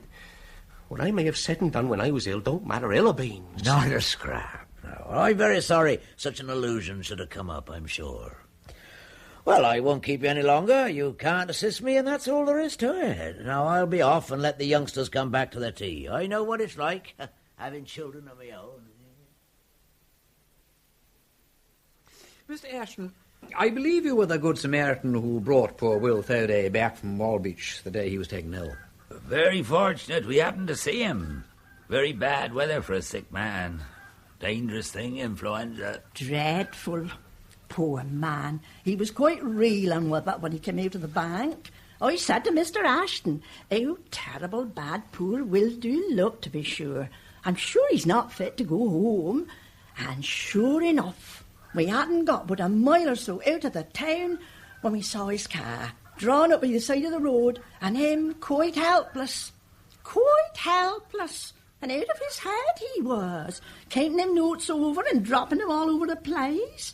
Now, Will, I said, just you put them notes back in your pocket and keep quiet, and we'll drive you home. He was in a bad condition, that's certain. What he ever wanted to come out for in such weather, I can't think. And I said to Mr. Ashley... You make a lot of talk, Maria. Oh, that's true enough. I do let my tongue run on a bit, I'll allow. His lordship must excuse me. Not at all. In a quiet place like this, if one doesn't talk about one's neighbours, what is there to talk about? And the Thorpes are really your only neighbours, aren't they? I'll be bound when Will was laid up, you did a good bit of the nursing, Mrs. Ashton, right? Not as much as I'd have liked. My daughter was took ill at the same time. I managed to run in now and again, of course. But what with being up half the night with my daughter and wondering now that's interesting. I don't suppose you saw anything strange in the churchyard, did you? Lights moving, anything of that sort? There now. Always thought as there might be something in that tale as little Rosie Thorpe told her Paula. What tale was that? Foolish nonsense. Ghosts and whatnot. Well, anyway, it was a good time ago now. When would that be, Luke? End of January, maybe, near enough? Well, call it end of January.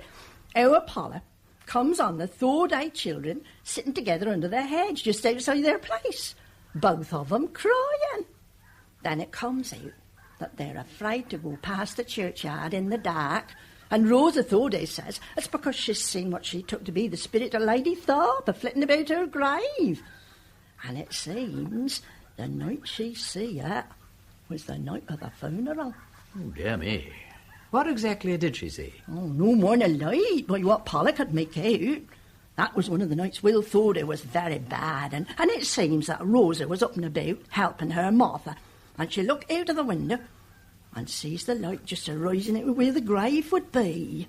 Well, of course, our Polly told Rosie couldn't have been Lady Thorpe's spirit, for that were at rest, and she said Rosie must have seen the sexton's lantern. But it couldn't well have been that, for by what the child said, it was 1 o'clock in the morning past that Rosie see the light. Dear me and all. I'm sure if I'd have known then what I know now, I'd have paid more attention to her.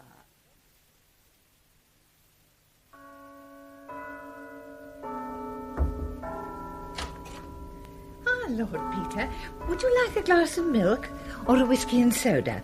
Mm-hmm. Or a cup of beef tea? No, thank you, Mrs. Venables. Most kind of you. Oh, dear. What are those? Oh, they're... Undergarments, Mrs. Venables. The undergarments worn by the unfortunate man found in Lady Thorpe's grave. Now, there is something very curious about them, Mrs. Venables. Yes? You see, the underclothing is French, but the shirt and trousers are English. What's more, the underclothes have been repaired and darned many times. Look, patches have been let in here and here. Well, people have to make economies. Ah, indeed.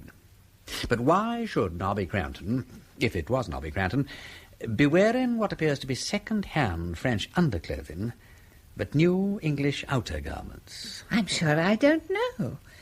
I only hope you won't catch anything from them. I'm sure they can't be healthy.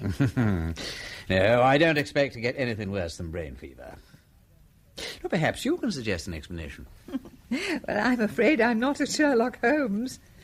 I should think the man must have had a very good, hard-working wife, but I can't say more. But that doesn't explain why he should get his underclothes in France. The only thing I can think of is that he got his English clothes as a disguise. You said he came here in disguise, didn't you? Mm-hmm. But, of course, as nobody would see his underneaths, he didn't bother to change them. But that would mean that he came from France. Or perhaps he did. Perhaps he was a Frenchman.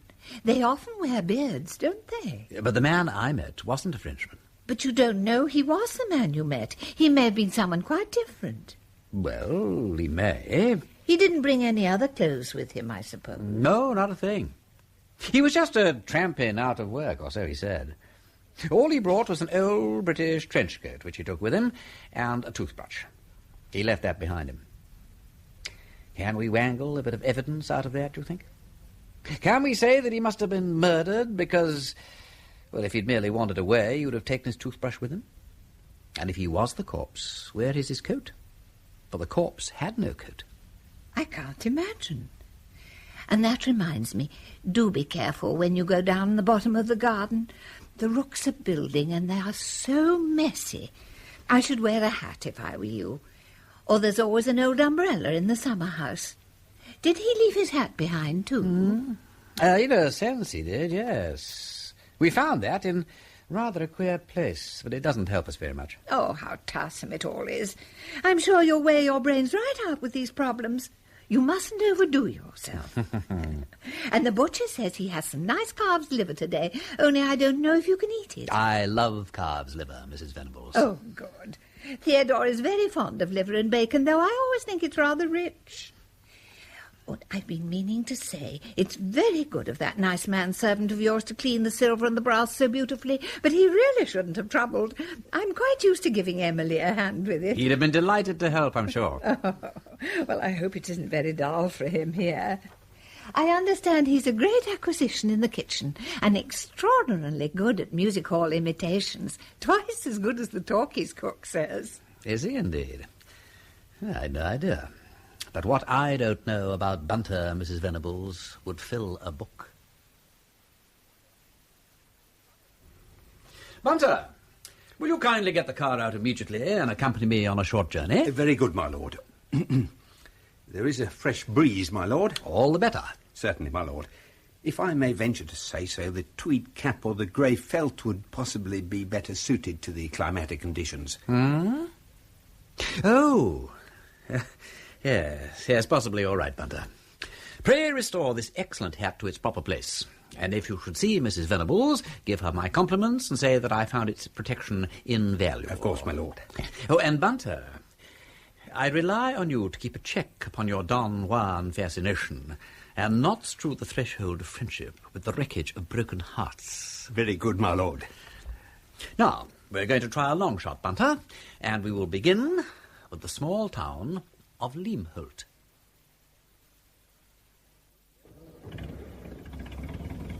Well, what news, Bunter? The three young ladies in the post office conducted a most careful search, but I regret, my lord, that they could find no letter awaiting collection by a Mr. Stephen Driver. Ah, well, never mind. Leamholt is the post town, so I thought we ought to give it the first chance.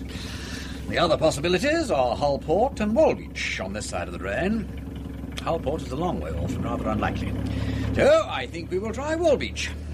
It's a direct road from here. At least as direct as any fen road ever is.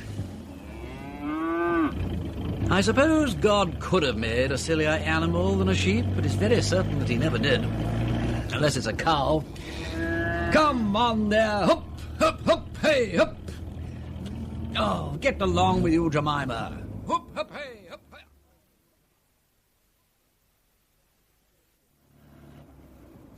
Now, if this place had been drained intelligently by running all the canals into the rivers instead of the rivers into the canals, Walbeach might still be a port, and the landscape would look rather less like a crazy quilt. Just so, my lord. Ah, here's the place we met Cranton. If it was Cranton, that is. By the way, I wonder if that fellow at the sluice saw anything of it. Shall I, Yeah, let's stop and find out. I love dawdling around locks.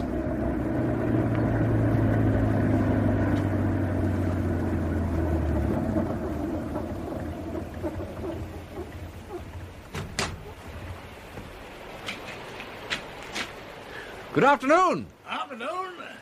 Very picturesque. Very pretty. Do you ever get artists and painters along here to paint it? Well, I don't know as I do. No. Ah. Some of those piers would be none the worse for a bit of stone and mortar, what? And the gates look pretty ancient. Ah, I believe you. Now, this here sluice has been needing repairs over a matter of 20 years now, and more. Then why don't they do it?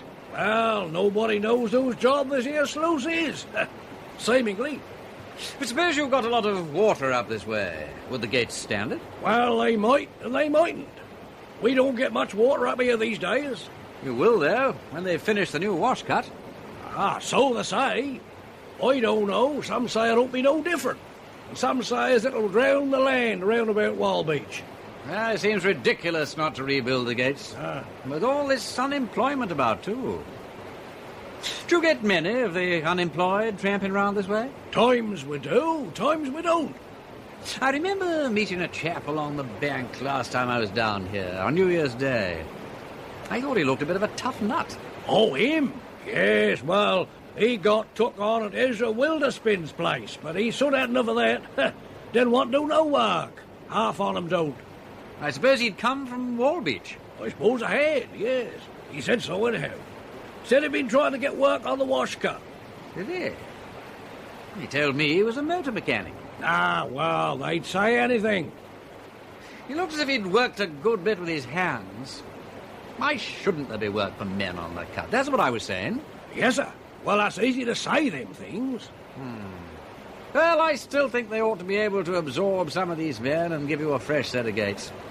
However, it's none of my business, and I'll have to be pushing along. Good luck to you. Hey, new gates. Ah, new gates. Huh. Right. Let us continue on our way to Walbeach, where my intuition may or may not bear fruit. You, Bunter, will once again be in the vanguard, while I shall sit in the car and contemplate the joys of life in the fen country. Yes, my lord. Very good, my lord.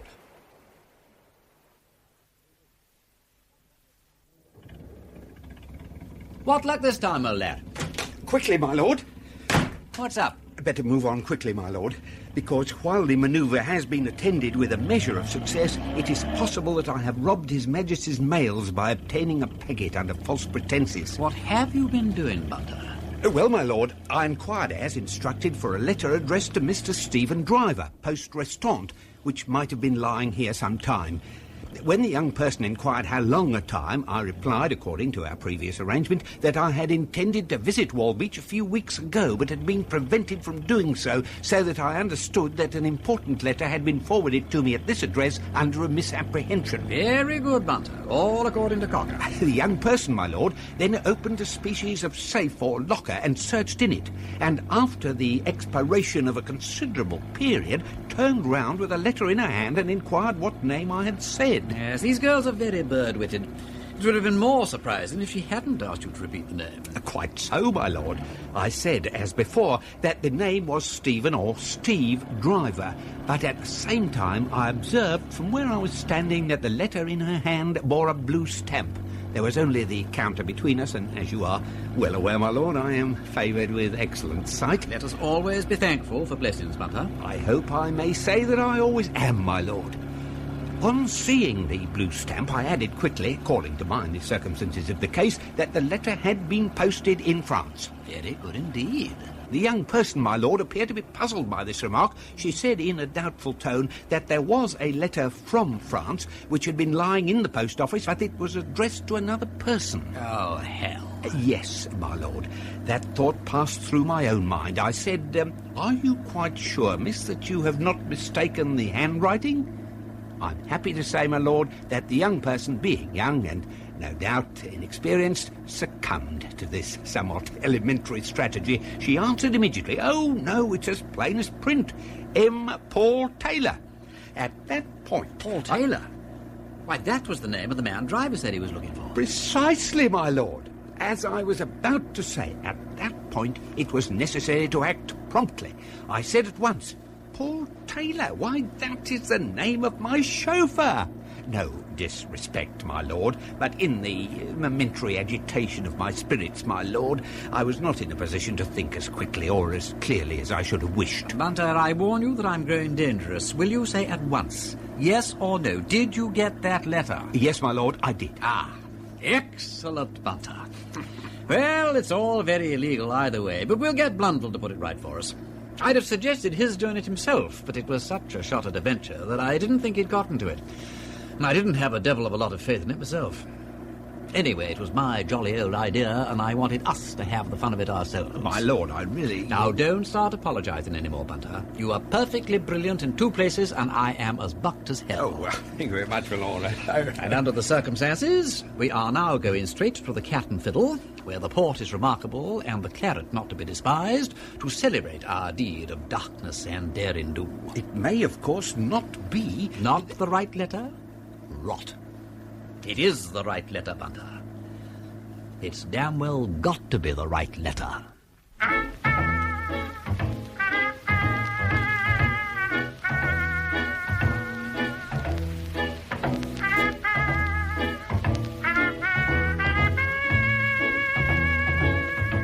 In that episode of The Nine Tailors, the parts were played as follows. Lord Peter Wimsey, Ian Carmichael. Bunter, Peter Jones. Superintendent Blundell, Timothy Bateson. Mrs. Venables, Noel Dyson. Will Thoday, Keith Drinkle. Mary Thoday, Claire Clifford. Potty Peak, Anthony Hyde. Mrs. Ashton, Marjorie Withers. Mr. Ashton, Brian Haynes. Sluice Keeper, Peter Tuddenham. Narrator, John Westbrook. The Nine Tailors was adapted by Alistair Beaton from the book by Dorothy L. Sayers and was produced by Martin Fisher.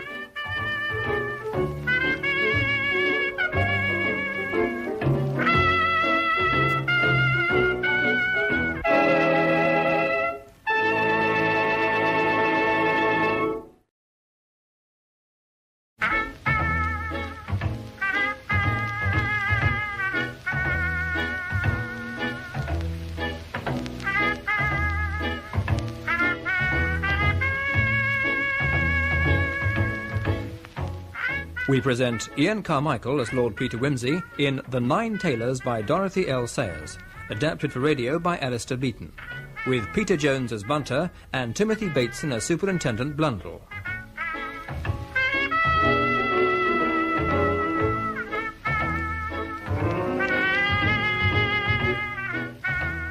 Episode 4.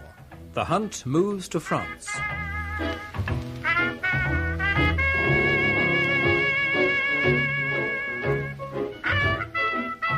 Wimsey and Bunter, having deceived the post office into handing over a letter addressed to one Paul Taylor, established themselves in the dark old upper room of the Cat and Fiddle.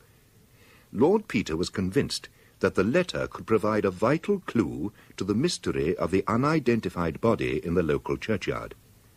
The visit to Fenchurch St. Paul, that had begun with a strenuous night of bell-ringing, had led to Lord Peter's return to the Fen country in an attempt to solve the mystery. The evidence suggested that the body might well be that of Nobby Cranton, a London jewel thief, involved 10 years previously in the theft of the Wilbraham emeralds from the home of the Thorpe family. It seemed reasonable to assume that he had returned to Fenchurch to recover the emeralds, which had never been found after Cranton was sent to prison. But as to who might have killed Cranton, and why they should find it necessary to mutilate the body, that remained as unclear as ever. But in the upper room of the Cat and Fiddle, the mood was triumphant, and, as Lord Peter quite properly pointed out, the port remarkable, and the claret not to be despised. Some more wine, my lord. Thank you, waiter. Bit quiet here today, ain't it? Oh, yes, sir. Things is very quiet, but not as quiet as they used to be, sir. The men working on the wash cut make a difference to the town. Haven't they finished that yet? Oh, nearly finished, sir. They say it'll be opened in June. It'll be a good thing, so they say, and improve the draining very much. It's hoped as it will scour the river out 10 feet more and take the tide up again to the head of the 30-foot drain, like it was in the old days by what they tell us. Oh, I see. They brought the cut to within a mile of the town now, sir, and there's to be a great opening in June with a gala and a cricket match and sports for the young people, sir. And they say as they're asking the Duke of Denver to come down and open the cut. Oh, but we haven't heard yet if he'll come. He'll come, all right. Dash it, he shall come. He does no work, and it will do him good. Indeed, sir. It would be much appreciated in the town if he were to come. I'll make a point of jogging old Denver up to do his duty. We'll all come. Great fun. Denver shall present gold cups to all the winners, and I will present silver rabbits to all the losers. And with luck, somebody will fall into the river. That will be very gratifying, sir. Thank you, sir. Did you know, Bunter, that my family have frequently accused me of being unrestrained and wanting in self-control? Indeed, sir. Most extraordinary. How little they know me. For instance, instead of opening Mr. Paul Taylor's letter at once, I reserve it for Superintendent Blundell. And instead of rushing off post-haste to Superintendent Blundell, I remain quietly at Walbeach and eat roast mutton. Now, the envelope bears a postmark which is only half decipherable, but which I make out to be something ending in Y in the department of either Marne or Seine-et-Marne. A district endeared to many by the recollection of mud, blood, shell holes and trench feet. Ah, yes, sir. Mm-hmm. The ink and pen mean little, for I've never yet encountered in any part of France a pen and ink with which any normal person could write comfortably. But the handwriting is suggestive, because owing to the system of state education in that country, though all the French write vilely, it is rare to find one who writes very much more vilely than the rest. The date is obscure, but since we know the time of arrival, we may guess the time of dispatch. Now, can we deduce anything further from this envelope? What do you say, Bunter? If I may be allowed to say so, my lord, it is possibly a little remarkable that the name and address of the sender does not appear on the back. That is well observed, Bunter. Yes, you may have full marks for that.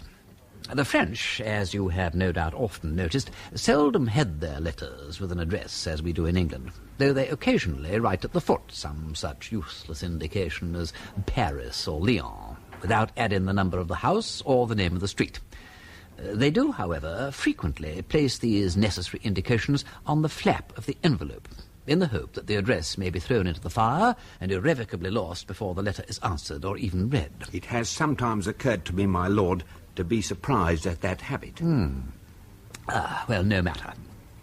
I say this is very excellent port. Be good enough to finish the bottle, Bunter, because it would be a pity to waste it. And if I have any more, I shall be too sleepy to drive.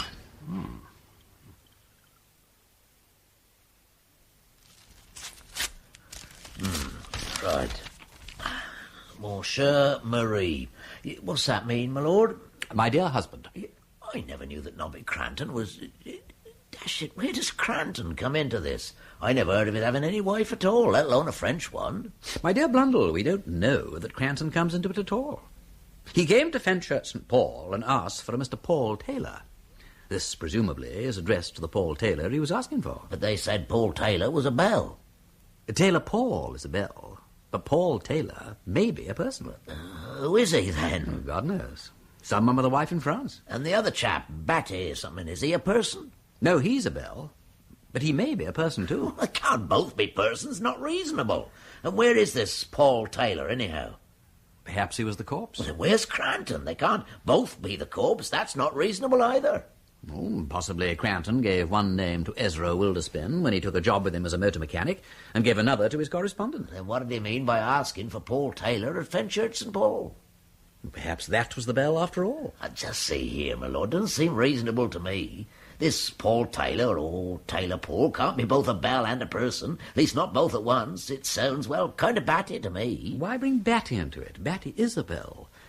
Taylor Paul is a bell. Paul Taylor is a person, because he gets a letter. You can't send letters to a bell. If you did, you'd be Batty. Oh, bother. Well, I don't understand it. Stephen Driver, now he's a person too. You don't say he's a bell, do you? What I want to know is which of them all is Nobby Cranton. Oh, you dash it all, my lord. Let's read the bloomin' letter. You might read it out in English, would you? My French's a bit off these days. My dear husband, you told me not to write to you without great urgency. But 3 months are past, and I have no news of you. I am very anxious, asking myself if you have not been taken by the military authorities. You have assured me that they could not now have you shot, the war being over so long ago. But it is known that the English are very strict. Write, I beseech you, a little word to say that you are safe. It begins to be very difficult to do the work of the farm alone, and we have had great trouble with the spring sowing. Also, the red cow is dead. Little Pierre helps me as much as he can, but he is only 9. Little Marie has had the whooping cough, I think, and the baby also. I beg your pardon if I am indiscreet to write to you, but I am very much troubled. Pierre and Marie send kisses to their papa, your loving wife, Suzanne. Little Pierre, 9-year-old, kisses to their papa, and the red cow's dead. 9 years ago, Cranton was in jail. Stepfather, perhaps? Spring sowing? Since when has Cranton turned farmer? And what's all that about military authorities and the war? Cranton never was in the war. Something here I can't make head and tail of. See here, my lord, this can't be Nobby Cranton. No, this letter wasn't written to Cranton. It begins to look as if it wasn't.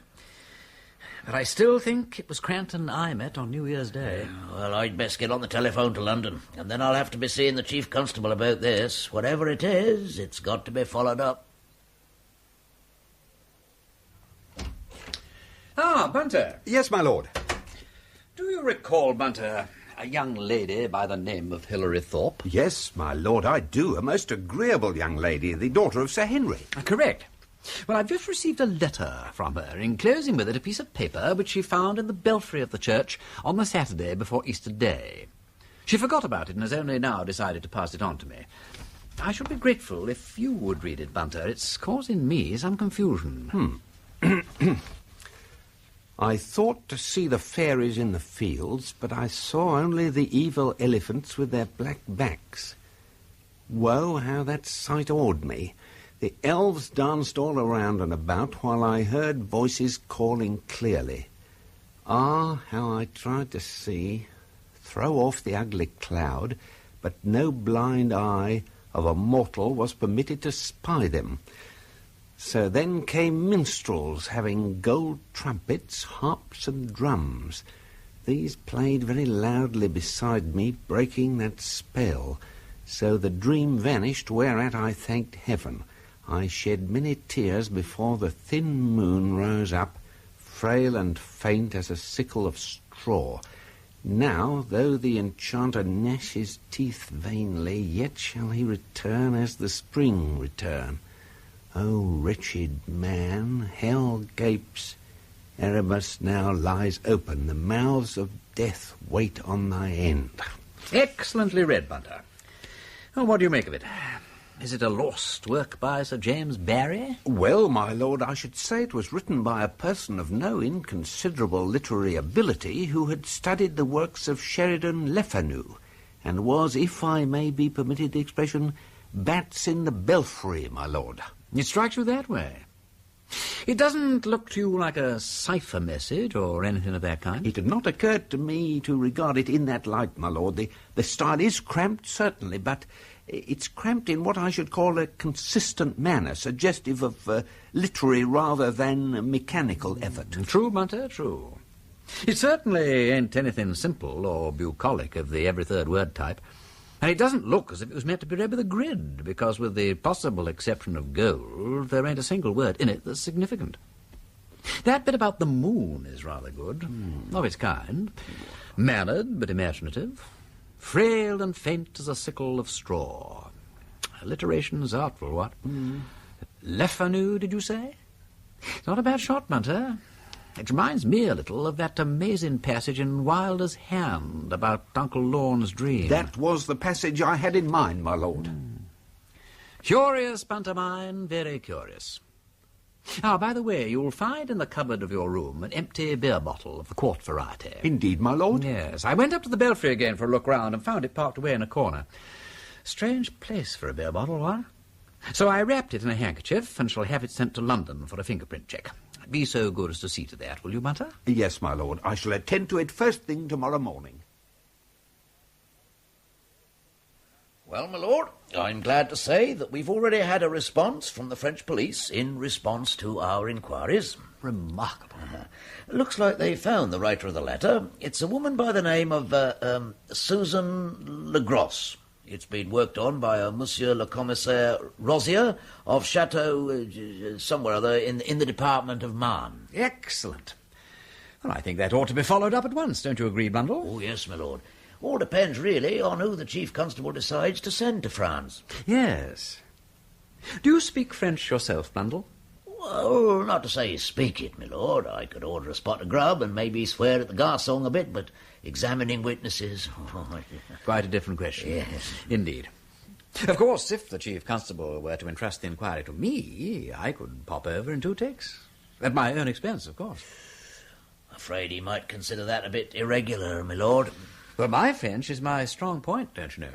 And I really think that in these hard times we ought to consider the public purse, don't you? Well, there is that, of course. Nous y voici. Please, do sit down. Thank you. It does not in any way astonish me, my lord, to receive an inquiry concerning the husband of Suzanne Legros. It is evident that there is a formidable mystery.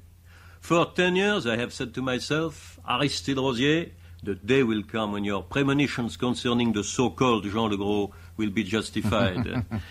I perceive that the day is at hand, and I congratulate myself upon my foresight. Well, evidently, Monsieur le Commissaire possesses a keen intelligence. Now, to lay the matter clearly before you, I'm obliged to go back to the summer of 1918. Milord will remember the retreat over the Marne in July. The retreating armies were swept back across the Marne in disorder and passed through the little village of Épernay. In that village lived the aged Pierre Legros and his granddaughter Suzanne. Suzanne was 27 at the time. About 10 days after the retreat, it was reported that Suzanne Legros and her grandfather had a visitor at the farm, and the police found a sick and wounded man being kept there. Upon being interrogated, Suzanne Legros and her grandfather told a singular story. She said that on the second night after the retreat had passed through the village, she went to a distant outhouse, and there found this man, sick and burning with fever, stripped to his underclothing with his head roughly bandaged. He was dirty and blood-stained, and his clothes were bedaubed with mud and weeds as though he had been in the river. She showed the clothing in which she had found him, a vest, underpants, socks, and a shirt of regulation army pattern, very much stained and torn. No uniform, no boots, no identity disc, no papers. It was therefore assumed, I presume, that he had abandoned his clothes when forced to swim across a river during the retreat. Exactly. He seemed to be a man of some 35 or 40 years of age, and when first seen by the authorities, he had a dark beard of about a week's growth. Then he had been clean-shaven? It would seem so, my lord. I see. Well, the man remained unconscious in a coma for almost 3 weeks. When he slowly regained consciousness, it was found that his memory, and for some time his speech also, was gone. But gradually the speech was regained, though for some time he could express himself only in a thick, mumbling manner with many hesitations. He claimed to remember nothing of the past, but nothing. He did not know his name or his place of origin. He had a life which began only in the farmhouse at Épernay. Well, of course, his description was circulated to the French army and the British army, but without result. And after the armistice, even to Germany, but still without any success. Most remarkable case. We thought so too, my lord. He was taken to several hospitals and examined by psychologists, but they could make nothing of him. Oh, they tried to set traps for him. They suddenly shouted out words of command to him in English or French or German, thinking that he might display an automatic reaction, but it was to no purpose. He seemed to have completely forgotten the war. Lucky devil. Ah oui, ça, je suis de votre avis, but nevertheless some kind of reaction would have been satisfying. Indeed. Eventually, old man Legros asked leave to adopt the man as his son. Oh, there were difficulties, but enfin, since something had to be done with the man, and he was quiet and well-behaved and gave no trouble, the consent was obtained. He was adopted under the name of Jean Legros, and papers were made out for him. Eventually, the civil authorities washed their hands of the whole matter, and Suzanne Legros ended up marrying this Jean, and their eldest son is now 9 years of age. You said in your letter, Monsieur Rosier, that Jean Legros has now disappeared. Since 5 months, my lord. It is said that he is in Belgium buying pigs, cattle, I know not what, but he has not returned, and his wife is very concerned. You think you may have some information about him? Well, we have a corpse and we have a name. But if this Jean Legros has conducted himself in the manner you describe, then the name is not his, though the corpse may be. For the man whose name we have was in prison in 1918 and for some years afterwards. Ah, then you have no further interest in Monsieur Legros? No, on the contrary, on the contrary. An interest of the most profound. We still have the corpse. Ah, à la bonne heure. A corpse is always something. Have you any photographs, any measurements, any marks of identification? The photograph will assuredly be of little use, since the corpse, when found, was 4 months old and the face had been much battered. Moreover, his hands have been removed at the wrists. But we have measurements and 2 medical reports. From the latest of these, recently received from a London expert, it appears that the scalp bears the mark of an old scar, in addition to those recently inflicted. Aha! That is perhaps some confirmation. He was then killed by being beaten on the head, Your Unknown. No. All the head injuries were inflicted after death. The expert opinion confirms that of the police surgeon on this point. He died then of what? Ah, there is the mystery. There's no sign of a fatal wound, or of poison, or of strangling, nor yet of disease. The heart was sound, the intestines show that he had not died of starvation. Indeed, he was well nourished and had eaten a few hours before his death. Tja. And apoplexy, then? Ah, it's possible. The brain, you understand, was in a somewhat putrefied condition. It's difficult to say with certainty. But you comprehend that if a thundering apoplexy killed this man, it was not so obliging as to bury him also. Perfectly, you are quite right. Forward then to the farm of Jean Legros. Madame Legros, permit me to introduce Milord Wimsey, who has voyaged from England to make certain inquiries. Milord. Madame. Your husband, madame, he's absent from home since how long? Since December, Monsieur le Commissaire. And where is he? In Belgium. You are lying, madame. He's in England, as you well know. England, monsieur? But I've told you, he's in... In England, madame. You wrote to him under the name of Paul Taylor, did you not, at the town of Wolbach in the county of Lane-Cologne? You will not deny your own handwriting, I suppose, or the names of your 2 children, or the death of the red car. You do not imagine you can resurrect the car. Monsieur, I... Come, madame, during all these years you have been lying to the police, have you not? You knew very well that your husband was not a Belgian, but an Englishman.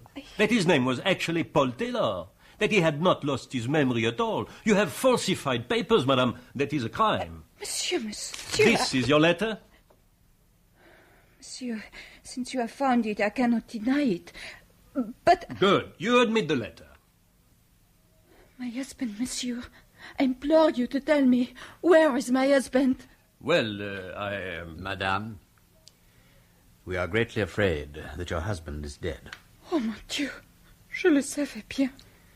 If you will help us by telling the truth about your husband, we may be able to identify him. I would like you to look at these garments.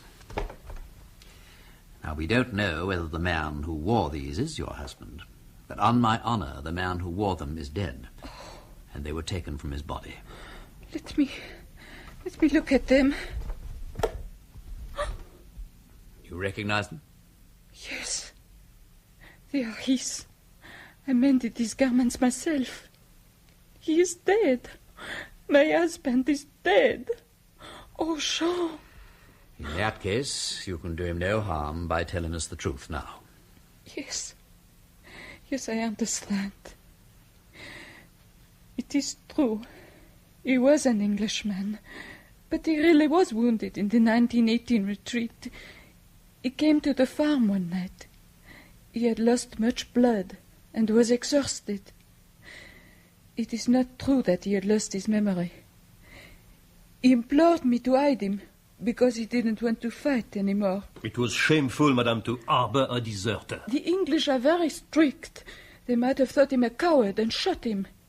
So we arranged that he should pretend to lose his memory. And since his French accent was not good, we decided to make out that his speech was affected by his injury. And I burnt his uniform and papers in the copper. Who invented the story, you or he? He did, monsieur. He was very clever. He thought of everything. What was his real name? His papers were burnt, and he never told me anything about himself. You do not know his name? Was it then not Paul Taylor? No, monsieur. He adopted that name when he went back to England. Ah, and what did he go to England for? Monsieur, we were very poor, and Jean said that he had property in England which could be disposed of for a good sum if only he could get hold of it without making himself known. Also, there were difficulties which he did not explain to me about selling the goods.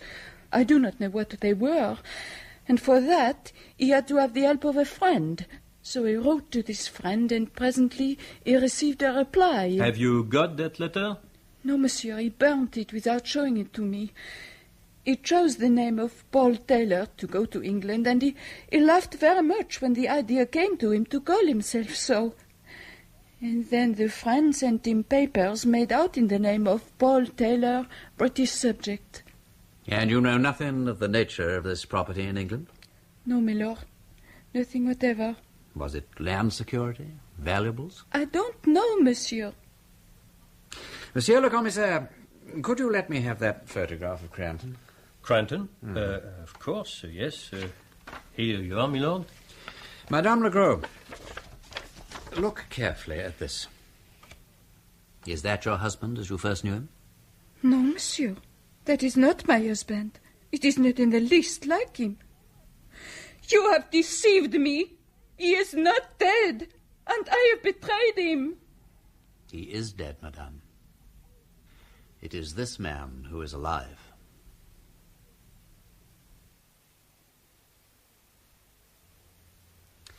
So now, Monsieur le Commissaire, we are no nearer than before to a solution. It is possible that Madame Legros has not told us all she knows. What resources could her husband command, my lord? Oh, how can I tell? But we believe that this mysterious property had to do with an emerald necklace of many thousands of pounds value. Ah, je comprends. It would be worthwhile to spend money then. But this man is not the man you thought. Now, there's the difficulty. But look, there were two men concerned with the theft.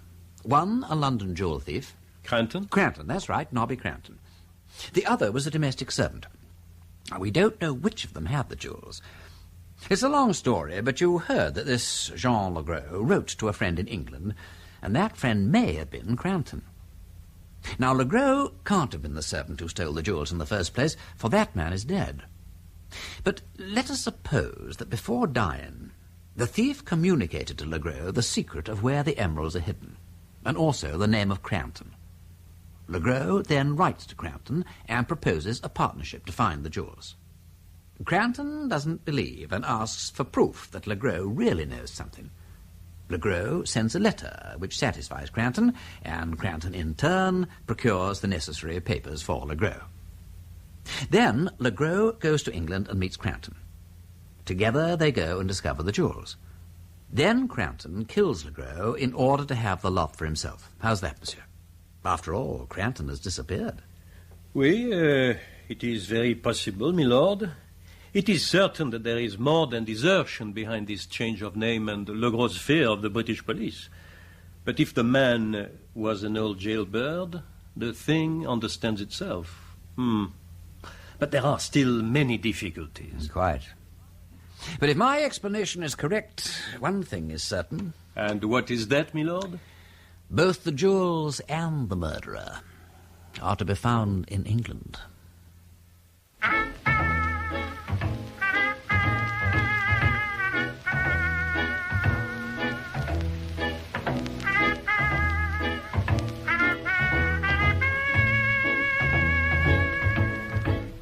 In that episode of The Nine Tailors, the parts were played as follows. Lord Peter Wimsey, Ian Carmichael; Bunter, Peter Jones; Superintendent Blundell, Timothy Bateson; Commissaire Rosier, André Moran; Madame Legros, Lolly Cockerell; waiter, Hayden Wood; narrator, John Westbrook.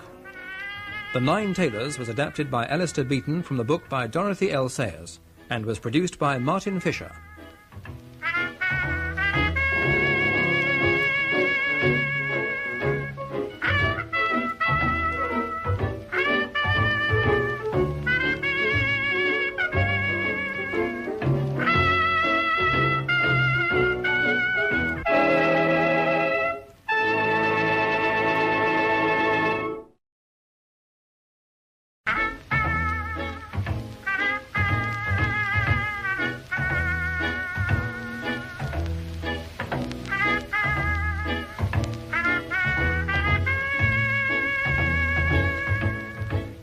We present Ian Carmichael as Lord Peter Wimsey in The Nine Tailors by Dorothy L. Sayers, adapted for radio by Alistair Beaton, with Peter Jones as Bunter, Philip Latham as the Reverend Theodore Venables, Timothy Bateson as Superintendent Blundell, and Stephen Greif as Nobby Cranton.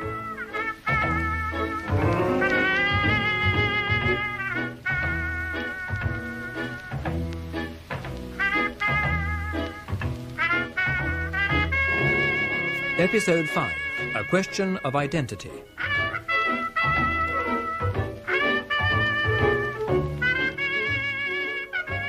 There was a great wind blowing over the fen, and immense white clouds sailing fast in the wide blue dome of the sky, as Lord Peter Wimsey and Superintendent Blundell walked thoughtfully through the churchyard at Fenchurch St. Paul. Lord Peter's visit to France had increased his suspicions that Nobby Cranton was the murderer of the man found buried in the churchyard. If this theory was correct, then the body was that of Jean Legros, who must have travelled from France around New Year in order to meet up with Cranton and divide the spoils of a robbery carried out in Fenchurch St. Paul more than 10 years before. The motive for such a murder was clear. Nobby Cranton preferred not to share out the takings with anybody else. But a large number of questions remained unanswered, not least how Jean Legros came to know about the jewels and to find out how to contact Nobby Cranton. And was Nobby Cranton really the sort of man to commit a brutal murder? Wimsey confided his thoughts to the superintendent. Well, my lord, if that's how it is, we got to find Cranton. But I wouldn't have thought Nobby Cranton was the man for that sort of job. And you know, my lord, that it's very rare for one of them sort of smart burglars to go off the rails and take to violence, far less murder. Still, we got to find him, that's clear. If he's alive, he's lying uncommon low. Found anything interesting today, Blundell? You have the look of a man on the hunt for clues. Yeah, not really, my lord. I just thought I'd look round the churchyard in case there's something we might have missed. But all I found up till now is nettles. They'll start thinking I turned as Potty Peak. Yes, but it's their chap, Will Thode, who worries me. I can't make him out at all, can you? Well, I'll swear he knows something. But what can he know? It's as certain as anything can be that he was sick in bed when it all happened. Now, there's one other person might know something, and that's James Thode, Will's brother. Look here, my lord, here's a queer thing. James Thode left the village on January 4th early in the morning to join his ship. He was seen to go all right, the station master saw him, but he never got to Hull that day. I'd been onto the shipping line he works for, and they say they had a wire from him to say he'd be delayed. Had some story been taken suddenly ill, and they say he looked ill enough when he did arrive.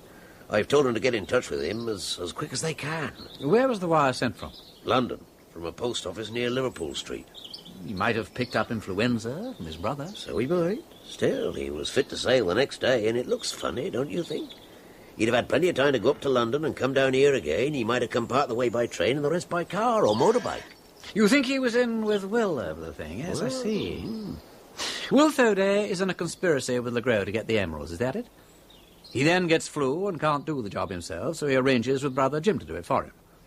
Then Jim meets Legros, kills him, buries him, and vamooses with the emeralds to Hong Kong. Well, that would explain one thing, and that's why those infernal stones haven't been put on the European market. Still, it was easier when we put it all onto Cranton, what? I mean, with his contacts in London, Cranton could easily have arranged false papers for Legros. But you can't imagine that Will Thoday produced a false passport and all that. How would a fellow like that know how to set about it? But there's the £200 that Will had on him when he was taken ill at New Year. So there was. Ah, but that was after Legros set out. And when Legros was killed, the money was returned to the bank. Was it? Oh, yeah. He gave me permission to go over his bank account. No suspicious withdrawals of money up to that £200 on December 31st, and that was paid in again in January, as soon as he was able to get about. He said the money was for purchasing a piece of land, but that he changed his mind. It's true about the land. I checked, and he did consider buying it. All the same, £200, all in £1 notes, and I... Excuse me a moment, my lord. Gotcha. What the devil? You clear off. You'll get yourself in trouble, my lad, hanging around the churchyard and listening to private conversations. Oh, you needn't choke a fella. Don't choke poor Potty.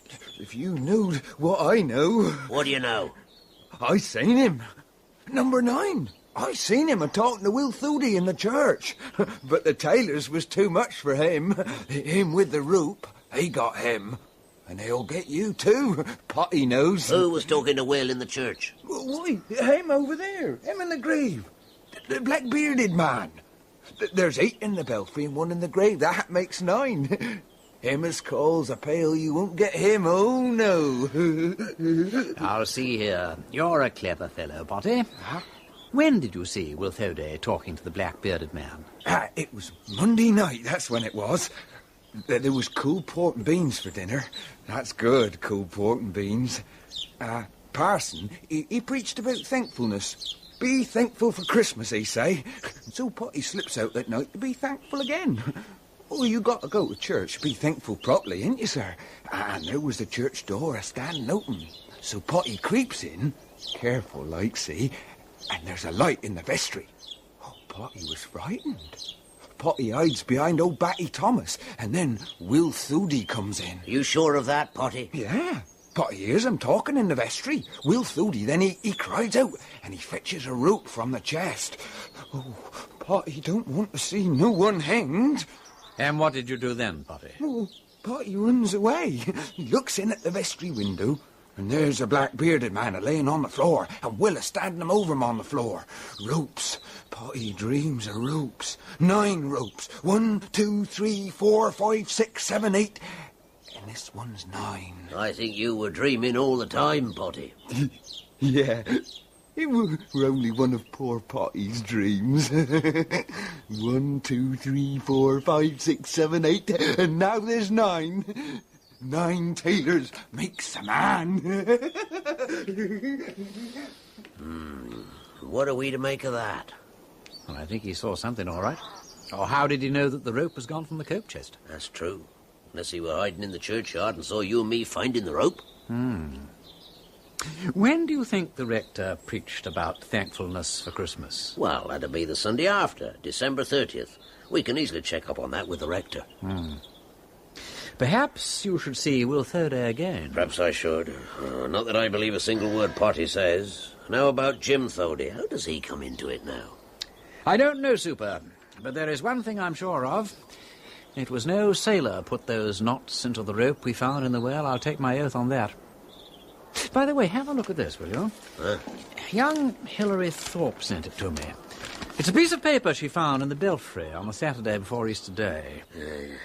I thought to see the fairies in the field, but I saw only the evil elephants with their black backs.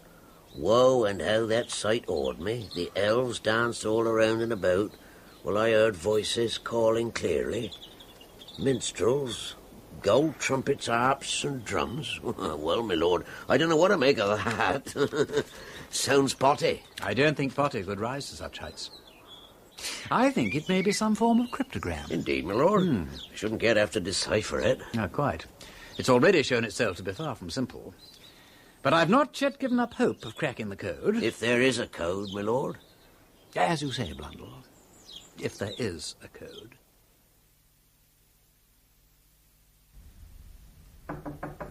Come in.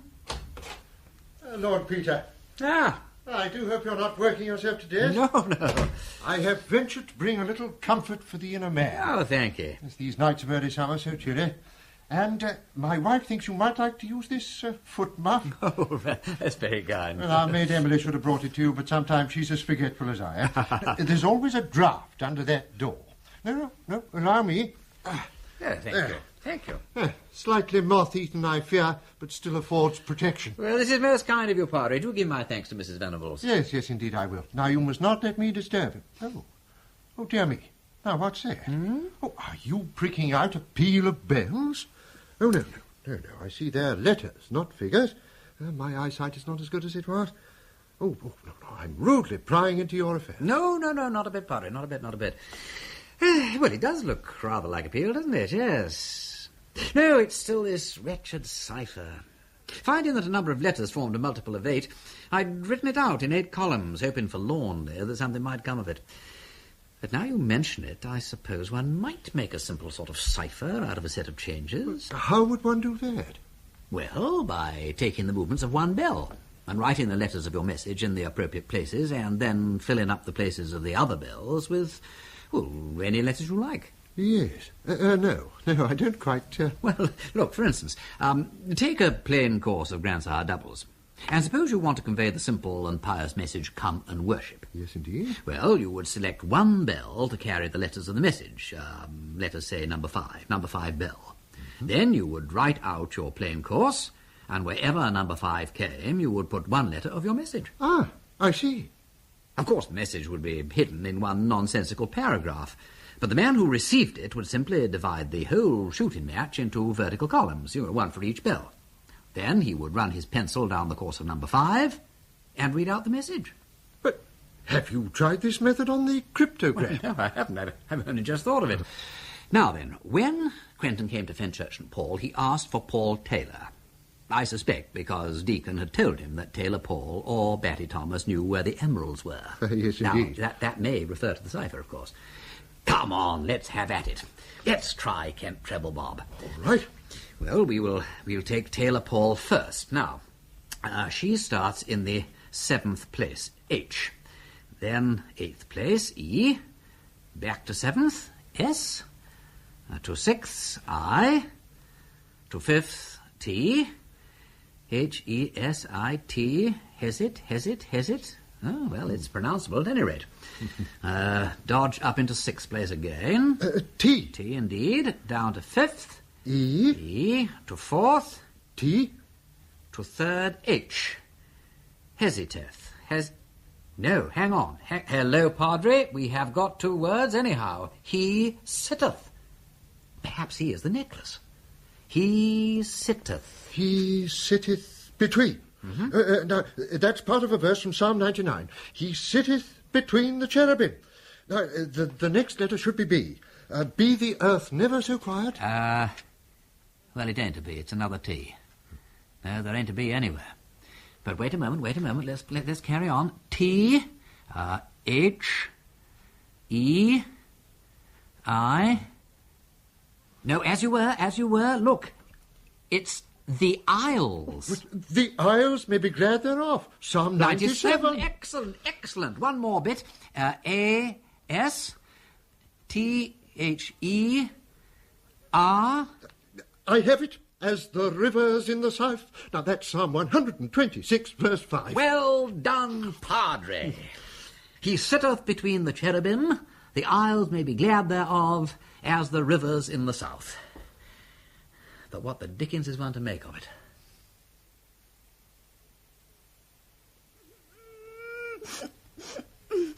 If you please, Mrs. Venables, I should like to give my week's warning.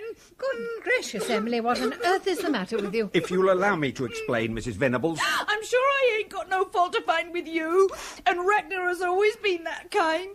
But if I'm to be spoken to so by Mr. Bunter when I'm not his servant and I never want to be, and it ain't no part of my duties. And anyway, how was I to know?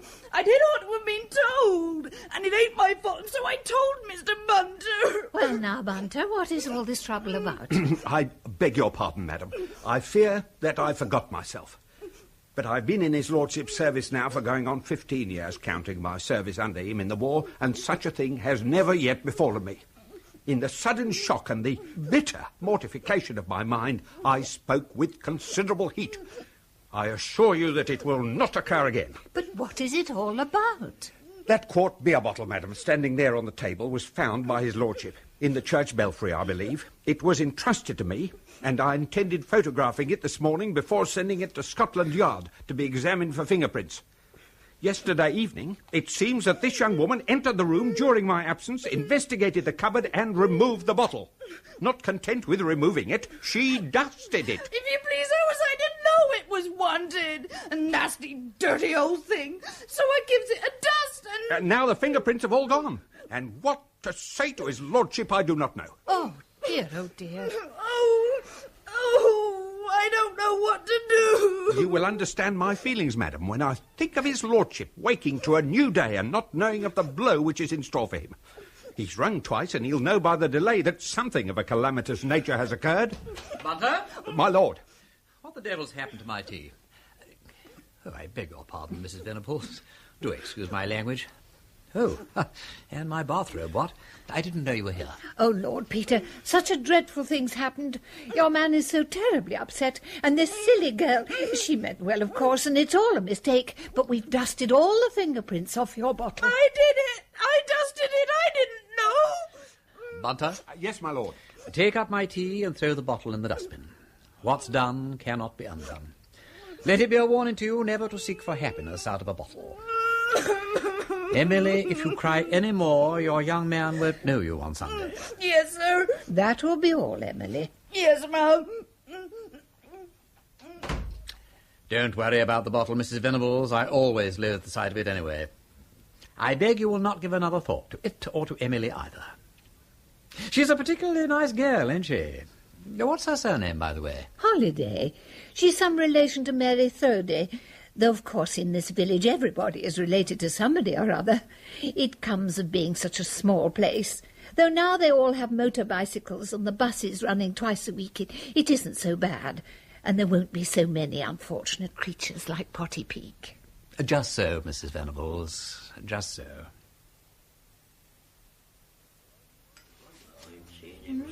Better, my lord? No, thank you, not today. I'll have a bottle of Bass for a change. Very good, my lord. I think you'll find it in nice condition. Condition is 9/10 of the bottle, what? And a lot depends, of course, upon the bottling. Who are your bottlers? Griggs of Walbeach. Very sound people they are, too.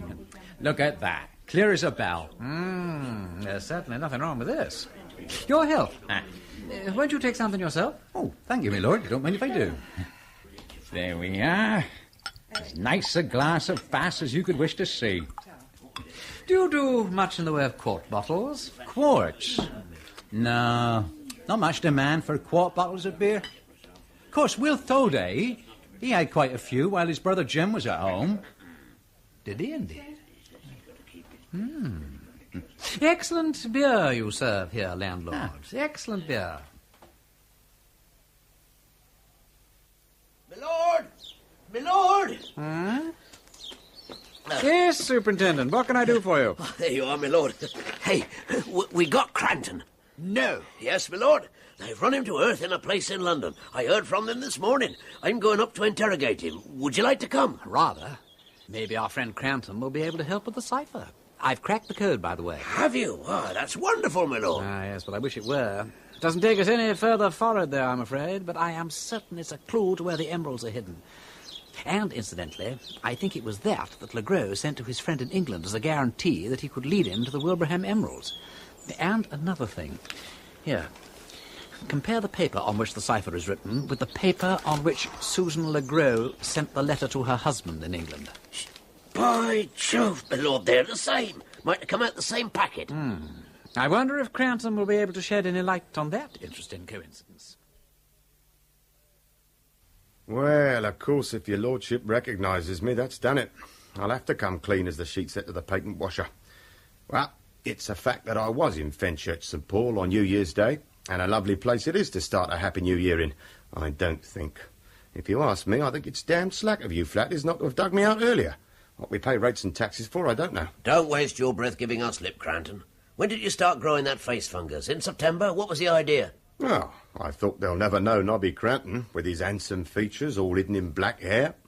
You had some game on, which started last September, eh? Anything to do with the Wilbraham emeralds? Oh, to be frank, it was. Look here, I'll tell you the truth about that. I've never minded being put inside for what I've done, but it's offensive to a gentleman's feelings when his word isn't believed. I never had those emeralds, and you know it. If I had them, I wouldn't be living in a hole like this. So you went to Fenchurch St Paul to try and find them, I suppose, under the name of Stephen Driver. That's right, I did. And why? Because I knew they must be there. That swine, you know who I mean. Deacon, the servant. Yeah, Deacon. He never got those emeralds from there, I'm sure of it. You pinched him too quick for that. He hid them somewhere, and I meant to get them, see? I meant to get them, and then bring them along and show them to the police and make you take back what you'd said about me having had them. Pretty silly you'd have all looked, wouldn't you? Indeed, that were the idea, were it? You're going to find the stuff and bring it along like a good little boy? That's right. What made you think you knew where to look for them, Cranton? Something Deacon said once gave me an idea. But he was a liar about that, too. He was so crooked, that man, you could have used his spine for a safety pin. It serves me right for having to do with menials. Deacon said to me in the dock, if you'll excuse me mentioning such a vulgar place, he said, Nobby, want to know where those shiners are? Ask Paul Taylor or Batty Thomas. But I found out there were no such people. Only some rubbish about bells, so I dismissed the matter from my mind and gave up any idea of finding them. Why did you leave the village so soon? I saw Deacon's wife. I was afraid she might remember me, might recognise me, despite the beard. I never expected to see her in the village. She came back when she married a man named Thurday. Married again? I didn't know that. Well, I'll be... Did that woman have anything to do with the theft of the emeralds? Did she plan it with her husband, Deacon? No. I'll pretty well take my oath she knows nothing about them. So you didn't investigate the matter of Batty Thomas and Paul Taylor any further? You didn't, for instance, visit the belfry to see if the emeralds were hidden up there? No, of course I didn't. Besides, the confounded place was always locked. You tried it, then? Eh? Well, I may just have laid my hand on the door, so to speak. You never went up into the bell chamber? Not me. Then how do you account for the cipher that was found there? Eh? I never saw it before. What is it? You're lying. You have seen it. Jean Legros sent it to you, didn't he? Hey, who's he? I've never heard of him. For God's sake, can't you leave me alone? Are you charging me with anything? Not as yet. Then you've got to take my answer. Do you want to be charged? With what? You can't charge me with stealing the emeralds all over again. No, but we might charge you with the murder of Jean Legros. Oh, no. No. That's a lie. I never killed him. I never killed anybody. I never. Well, he recognised that paper, all right. Yes, produced quite a reaction, didn't it? He's frightened about something, all right. He's frightened about the murder. It looks to me as though he did it. He admits he was there and that he ran away on the night the body was buried. If he didn't do it, who did? He could have got the key of the crypt from the sexton, all right, we know that. So he could. But he was a stranger to the place. How did he know where the sexton kept his tools or where to find the bell rope? And where does Legros come into it? If Cranton knew where to find the emeralds, what was the sense of bringing Legros to England? And if he did, for some reason, need Legros and killed him to get the emeralds, where are the emeralds? We'll search Cranton's house.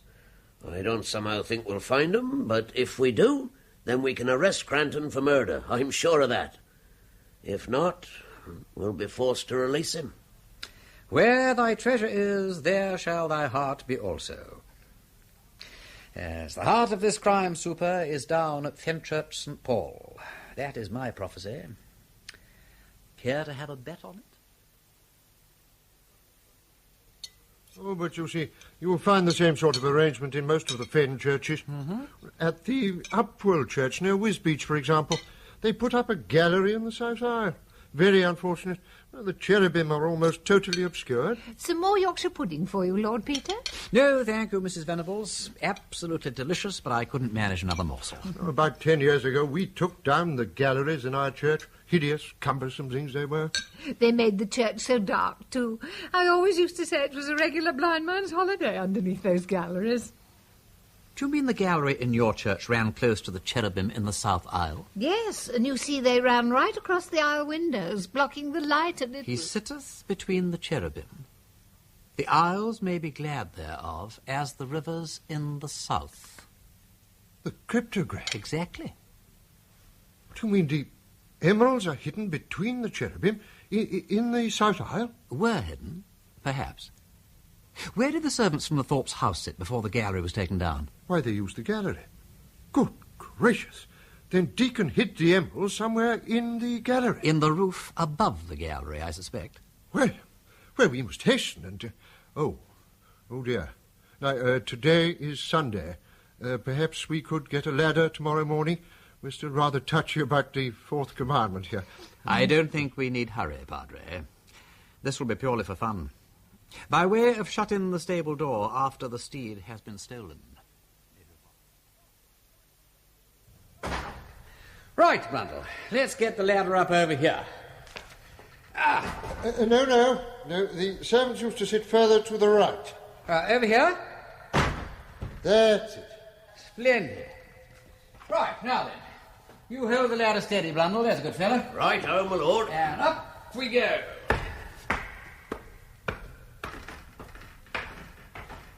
Do take care, Lord Peter. Don't you worry about me. I'm all right. I say. Oh, need to get into training for this. By Jove, beautiful little work. All pegged together. I say, this peg's rather loose. Pass me up the mallet, Bunter, would you? There's a good chap. Here you are, my lord. Hang on, I'm coming down. Hey, careful now. Yes, I'm afraid that ladder's rather old, Lord Peter. Thank you. Right, up we go again. Slowly does it. Right. Now then. It's moving. One more go. There. Mallet coming down, Bunter. Got it, my lord. Well done. Now, let's get this peg out. Wriggle her gently. Looks like this was the hiding place, all right. And out she comes. Bless my heart. The emeralds. The emeralds, by God. Indeed. And we were wrong, Blundell. We've been wrong from start to finish. Nobody found them. Nobody killed anyone for them. Nobody deciphered the cryptogram. We've got the emeralds, old lad, but we are wrong. Wrong and out of the hunt.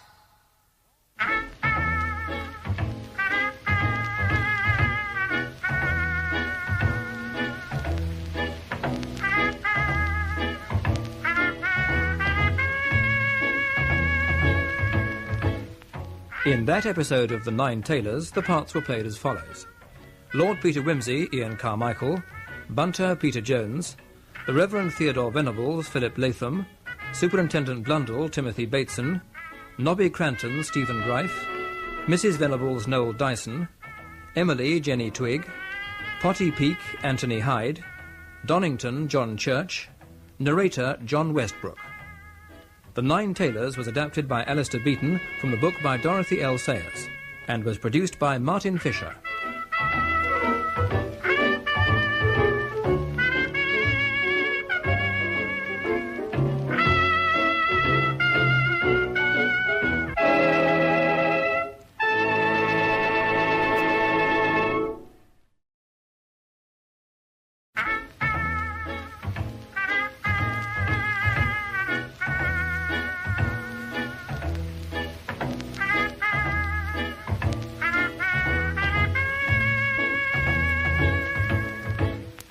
We present Ian Carmichael as Lord Peter Wimsey in The Nine Tailors by Dorothy L. Sayers, adapted for radio by Alistair Beaton.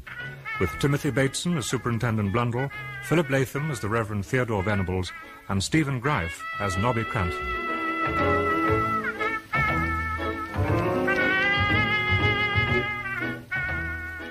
Episode 6, A Damnable Business.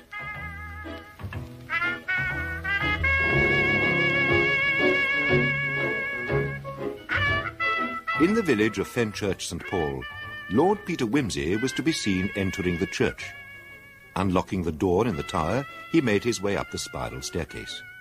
He then passed up through the great bare clock chamber till he came out beneath the bells.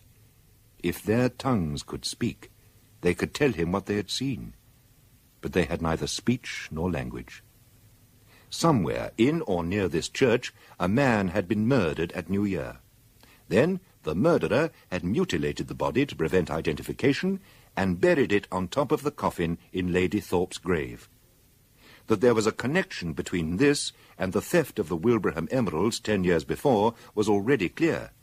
But now the emeralds had been found, there was no apparent motivation for the murder. The one hope left was to find out the real identity of Jean Legros, the man who made the mysterious journey from France to the village of Fenchurch St. Paul, only to keep an appointment with death. Come in, my lord. Thank you. I just received a letter from Monsieur Rosier.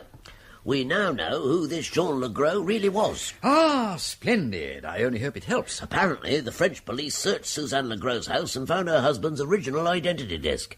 He was an Englishman, right enough. And can you guess where he came from? I've given up guessing, Super. He came from a little place in Kent, only about half a mile from the wood where Deacon's body was found after he broke out of jail. Oh, now we're coming to it, Blundell. I got on the phone straight away as soon as this letter arrived. This man, who later called himself Legros, joined up in 1914, last seen on the last day of his leave in 1918, just 2 days after Deacon's escape from prison. It makes no sense, Super. It makes no sense whatsoever. If this man joins up in the first year of the war, how on earth could he have been elaborately in league with Deacon, who went to Maidstone in 1914? Well, how's this, my lord? You see, I've been working this thing out, see? Deacon burst away from a working party, didn't he? Yeah. He was found still wearing his present dress, right? Now, here's this Legros, hard nut by all accounts. He's walking through the woods. This is 1918, right? On his way back to France, and he finds Jeff Deacon lurking about. He collars him and discovers he's got an escaped convict. And the convict says, let me go and I'll make you a rich man. Right, and our soldier friend has no objection to that. Lead me to it, says he. What is it? The Wilbraham emerald, says Deacon. Then Deacon, like a fool, lets out that he's made a note of the hiding place for the emeralds, and he's got the note on him. Well, the other man thinks, why split it 2 ways? So he lams Deacon over the head. But when he gets the paper off of the body, he's upset to find that he can't make head nor tail of it. So he pops Deacon down hole in the ground and makes tracks for France. How's that so far? Fine, full-blooded stuff, Super. But why should Deacon be carrying a note of the hiding place about with him? And how did he come to be written on foreign paper? Well, I can't answer everything at once, can I? I wonder if Mary Thoday can shed some light on this.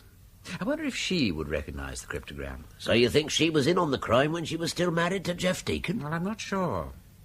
But there's something strange about their behaviour over New Year, and I don't think it would do any harm to pay a call on the lady.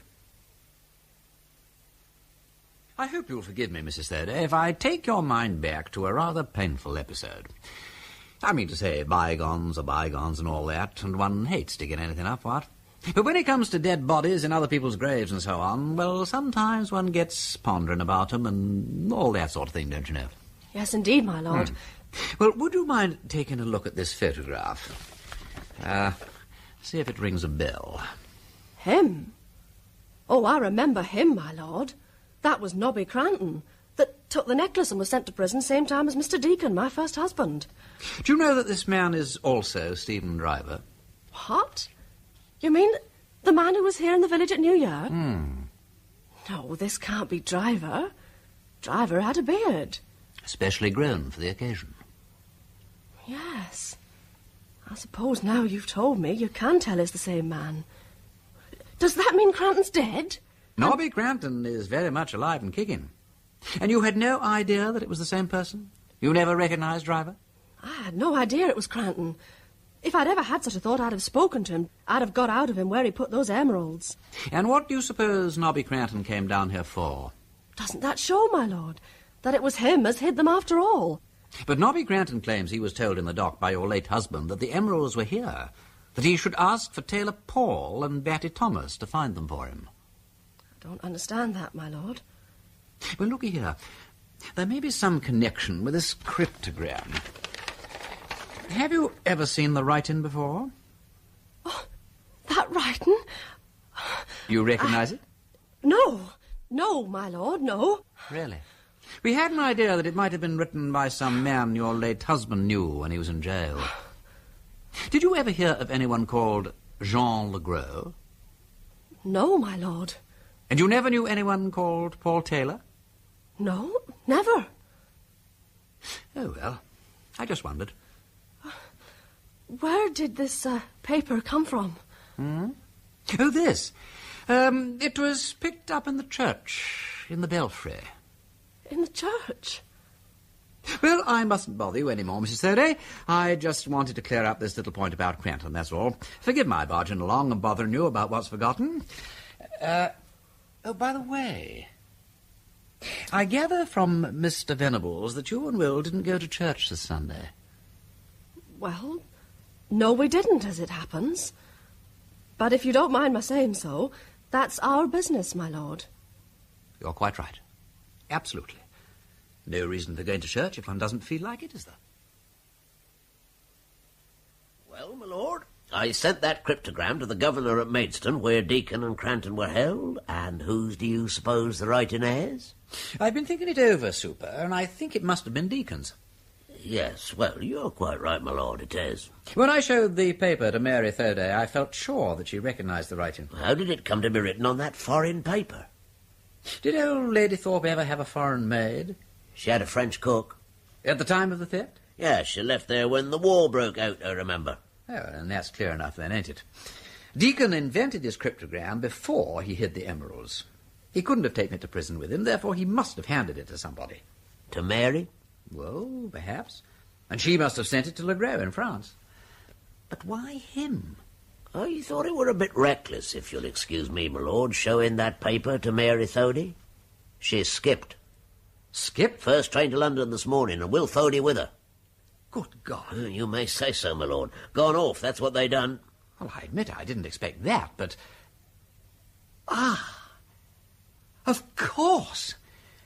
Superintendent, I think I have been the most unmitigated and unconscionable ass that ever brayed in a sleuth-hound's skin. Of course! Do you know, I believe I've solved the entire problem. With one trivial exception, that is. Probably you've done so, too. What's the bit you haven't solved, my lord? The murder. Oh. Look here, Super, this is going to be a dash painful sort of story. I think I'd like to test it out a bit before I come up with it. Will you do something yourself for me first? I'd rather not say anything until that's been done. After that, I'll say anything you like. Well? Will you send this envelope to the French police, asking them to open it in the presence of Madame Legros? It contains a photograph. I'd like to know her reaction to it. Well, all right, my lord. I'll send the envelope to Monsieur Rosier. Let the envelope remain sealed, Blundell, and be so kind as not to ask me whose photograph it contains. Very good, my lord. Anything else? Yes. The Thorpes. I'm a little uncomfortable about the Thorpes. You're looking for them, I suppose? Of course we are, my lord. Well, when you've put your hands on them, will you let me know before you do anything drastic? I'd rather like to be there when you question them. You shouldn't have any difficulty with them, provided, that is, you catch them within a fortnight. After that, it'll be more difficult. Why within a fortnight? Oh, come, Super, ain't it obvious? I show Mrs. Thorpe the cipher. On Sunday morning, neither she nor her husband attends Holy Communion, and on Monday they depart to London by the first train. Oh, my dear Watson, it's staring you in the face. The only real danger is the Archbishop of Canterbury. Oh, indeed. And how about Mussolini and the Emperor of Japan? Negligible, old lad, negligible. Likewise the Bishop of Rome. But get on to it, Blundell, would you? Get on to it. There's a good fellow. Come in. Ah, Lord Peter, I was looking for you. Ah. Look here, Padre, I'm frightfully sorry to be haunting the rectory like an unhappy ghost, but the truth is that my investigation has reached rather a crucial point, and there's not much I can do except hang around and wait until there are further developments. Quite, yes, I do understand. Oh, good gracious, how silly of me. I almost forgot what I came to tell you. Superintendent Blundell is on the telephone for you. From London. Is he indeed? Aha! Come through. Thank you. There we are. My dear Blundell, what news? I just heard from the French police, my lord. They showed the sealed photograph to Madame Legros, like you requested. And? She identified it as her husband. I thought so.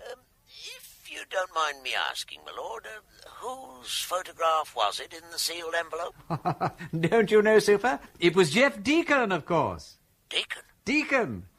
So, he never died in 1918. It was he who got to France, came back to England and went to Fenchurch St to look for the emeralds. Did a deal with Nobby Cranton? That's right. This means Nobby Cranton's the killer, my lord. I rather fear it does, yes. I shall have him arrested immediately. So be it. Oh, another thing, my lord. Will and Mary Thody were detained this morning. Good, excellent. What's more, I checked the parish registers, and the vicar of St Andrews, Bloomsbury, says he's been asked to perform a marriage between William Thody and Mary Deacon. It was scheduled for next Saturday. What did I tell you, Blundell? But let's deal with Cranton first. I'll drive up to London right away, and we can interrogate Cranton together. Right. I didn't do it. And I want to make a statement. Where do you want me to begin? Begin at the beginning, go on till you get to the end, and then stop.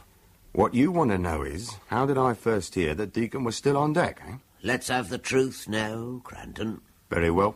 He wrote me a letter, that's how. Somewhere about last July it would be. I burnt it, being an honourable gentleman. But it was some story, and I don't know if I can do justice to it. I'm sure you'll manage. Well, it seems that when Deacon got out of Maidstone jail in 1915, after an unfortunate encounter with a warder, he had to sneak about Kent for a day or two. The third night he was out there, lying doggo in a wood somewhere, and he heard a chap coming along, rolling drunk. So Deacon pops out from behind a tree and pastes the fellow one. He must have struck a bit harder than he meant. That's what he said, of course. But he'd done for a warder already, and you can't hang a man twice. What he wanted, of course, was a set of clothes, because he'd still got his prison duds on. Well, when he came to examine the takings, he'd found he'd bagged a Tommy. What did he do then? He changed his clothes with the Tommy, collars his papers and whatnot, and tips the body down a hole. Then he heads for London, hoping to find an old friend. But he gets drunk on the train, see, and the next thing he knows, he's in another train, with Tommies all around him. And from what he can make out, he's bound for the front. That's a very remarkable story, Nobby. Oh, it's clear enough. Some kindly soul must have examined his papers, found he was due back, and shoved him on the nearest transport bound for Dover, I suppose. That's right. Caught in the machine, as you might say. Well, he finds he can't get away. And 2 days later, he's at the front, and he suddenly grasped what he was in for. He must have got a right vertical breeze up. Anyway, he never got to the trenches. He got mixed up in the retreat, got a knock on the head and some other injuries, and wandered about for a bit. Then a girl found him. Deacon was pretty smart about that. He'd pretended he'd lost his memory. Suzanne Legros. We know about all that. You seem to know a lot. Now tell us about the emeralds. Oh, yeah. Well, Deacon learned from an old English paper he'd got hold of somehow that they'd found the body in the hole. His body, as everyone thought. Now, it worried him to think of those sparklers all tucked away and doing no good to anybody, and him not being able to get to them. So, when I come out of jail, there was a letter from Deacon waiting for me. So you promised him false identity papers to get back to England, provided you shared out the emeralds. That's it. Of course, we didn't exactly trust each other. I mean, how was I to know he wouldn't double-cross me again? Well, in the end, he sent me a cipher to help make out where the emeralds were, though I couldn't make head nor tail of the thing. Call me a mug if you like, but I sent him over some money and some perfectly good papers. He wanted them made out as Paul Taylor. Must have thought it would be a good joke. But by the end of the month, I'd heard no further from Deacon, and I thought I'd been had proper. So I got windy. I thought I'd better go down to Fenchurch St and see what was happening. And that was where we ran across one another, I think. Yes. If I'd known who I had the pleasure of stopping, I'd have walked off home. Oh, that's very handsome of you. You then got a job with Ezra Wilderspin and made inquiries about Paul Taylor and Betty Thomas. Yeah, and a nice business that was. Mr. Paul Bleaton Taylor and Mr. Batty Thomas. Bells, if you please. Well, I took the idea that the cipher must be connected in some way with a bell, so on a Saturday night, a bit after midnight, I went down to that church, and the minute I put my hand on the door, I found it was open. Well, I thought Deacon must be in there, on the job. But who else could it be at that time of the night? I looked around, but I couldn't make out where Deacon was, so I went up to the belfry, and that's where I found him. Boo, there he was. Dead? There's a doornail, tied up to a big kind of a post, and a look on his face. I don't want to see a face like that again. Just as though he'd been struck dead and mad all at one go, if you see what I mean. I suppose there's no doubt he was dead. I never saw anyone deader. Stiff? No, not stiff, but cold. My God, I just touched him. Then I heard someone starting to come up the tower. There was another ladder, and I legged it on up that as high as I could go. I wasn't keen on being found up there with the body of me old pal Deacon. That might take some explaining. Well, then I heard this other chap moving around, and there were some bumps and dragging noises. I realised whoever it was getting the body down the ladder. Well, when he was gone, I thought, you better be making tracks, Nobby.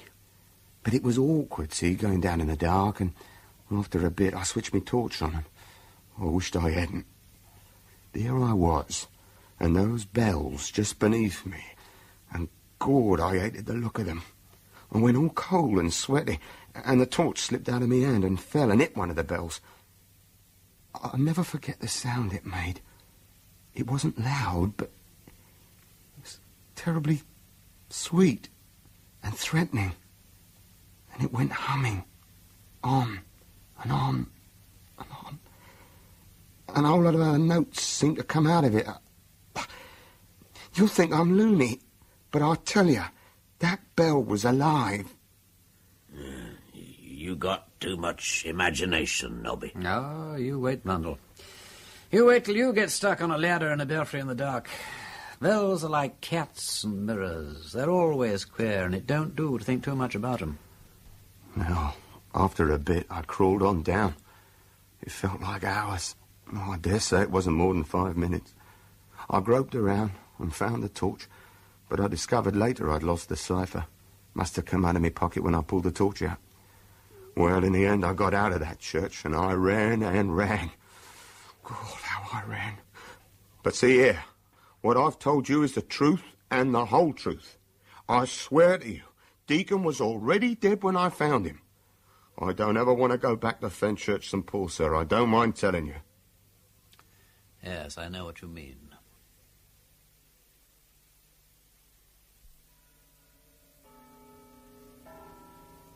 It's a most extraordinary tale, Lord Peter. Most extraordinary. Oh, to think that Deacon was alive all that time. And, of course, Deacon was the body in Lady Thorpe's grave. Yes. And so Cranton and Deacon, after all those years, came back to Fenchurch together to pick up the emeralds from their hiding place, thereby completing the crime they started so long ago. That's about the size of it, Padre. But then there was some sort of quarrel, and Cranton killed Deacon. Well, there's where our problems begin. Because, curiously enough, I am far from certain that Cranton is the murderer. Oh, dear. How very complicated. And poor Mary Thoda. How distressing for her. To have married Will thinking that her first husband was dead, when all the time he was living in France with another woman. Oh, dear. I must shortly talk with the Thodas. I rather wish I hadn't come butting into this, Padre. Some things may be better left alone, don't you think? Oh, my dear boy, it does not do for us to take too much thought for the morrow. Oh, it is better to follow the truth and leave the result in the hand of God. Well, I dare say you're right. I'm sorry to have made so much unpleasantness anyway. I really would rather go away now. I've got that silly modern squeamishness, you see, that doesn't like watching people suffer. I can't say I'm looking forward to my next interview with the Thodas. Now look here, Mr. Blundell. I don't see what right you've got coming in here. No, Mary. You'd be well advised to keep quiet till your husband's finished his explanation. Now, let's get your story clear, Thody. You heard that the body of a man who might have been a convict had been found in the churchyard. And though the face was quite unrecognizable, you were, shall we say, inspired to identify him with Geoffrey Deacon, whom you had supposed to have died in 1918. You said nothing about it till your wife, the other day, saw a bit of Deacon's handwriting, which might have been written at any time, and was, shall we again say, inspired with the same idea. Without waiting for any further verification, you both rushed away to London to get remarried. And that's the only explanation you can give. That's all I have to say, my lord. You know, I don't think you quite realize your position, Thody.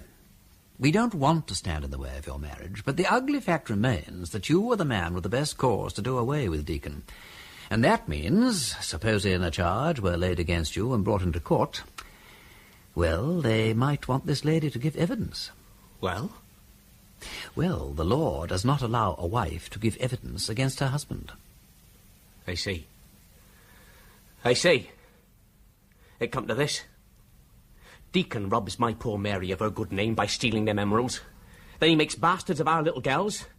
And now he can come between us again at the altar rails and drive her into the witness box to put my neck in the rope. If ever a man deserved killing, he's the one, and I hope he's burning in hell for it now. Very likely he is. But you do see the point, if you don't tell us the truth now. Mrs. Thody, when did you first realize that Deacon had been alive till the beginning of the year, and that you were, therefore, not legally married to Will? Only when you came to see me, my lord, last week. When I showed you that piece of writing in Deacon's hand? Yes, my lord. Now, see here, Mary. How did you know that paper wasn't written donkeys years ago? What made you jump so quick to the idea that Deacon was the corpse in the Thorpe grave? Just answer that, my girl. I don't know. It came over me all of a sudden. Yes, it did. And why? Because Will had told you about it already, and you knew the game was up, because you'd seen that there paper before. No. It's no good, Mary. Don't answer, don't say anything.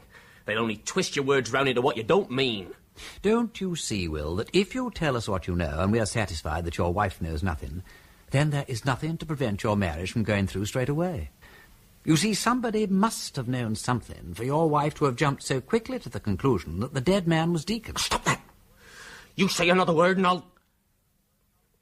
She never knew. I did know. I'll say that much. As I hoped to be saved, she never knew a word about it. As you hoped to be saved. Well. So you did know. And that's all you have to tell us? I'm not saying anything more one way or the other. You don't want to help me? Oh, well, never mind. Let's try this. You tied Deacon up and left him in the vestry while you went round to steal Mr. Venable's keys. Then you took him up into the belfry because the bell chamber was nice and handy, and it was easier than escorting him through the village. After that, you brought him some food. Perhaps Mrs. Thody could throw some light upon that. Did you miss a quart bottle of beer or so about that time, Mrs. Thody? Some of those you got in for Jim? Oh, by the way, Jim is coming home, and we'll have to have a word with him. What? That doesn't seem to please him much, my lord. The next day you went over to Walbeach to get some money. But you weren't feeling well, and on the way home you broke down completely and couldn't get back to let Deacon out. Now, that was damned awkward for you, wasn't it? You didn't want to confide in your wife. Of course, there was your brother Jim. Jim had nothing to do with it. Very well. But in between December the 30th and January the 4th, somebody killed Deacon. And on the night of the 4th, somebody buried the body. Somebody who knew him and took care to mutilate his hands and face beyond recognition. And what everybody will want to know is at what moment did Deacon cease to be Deacon and become the body? Because that's rather the point, ain't it? We know that you couldn't very well have buried him yourself because you were ill. But the killing is a different matter. You see, Thody, he didn't starve to death. He died with a full tummy. Now, you couldn't have fed him after the morning of the 31st. If you didn't kill him then, who took him his rations in the interval? And who, having fed him and killed him, rolled him down the belfry ladder on the night of the 4th, with a witness sitting in the roof of the tower? A witness who'd seen Deacon and recognized him. Oh. Mary! Hold on, my lord. The woman's fainted.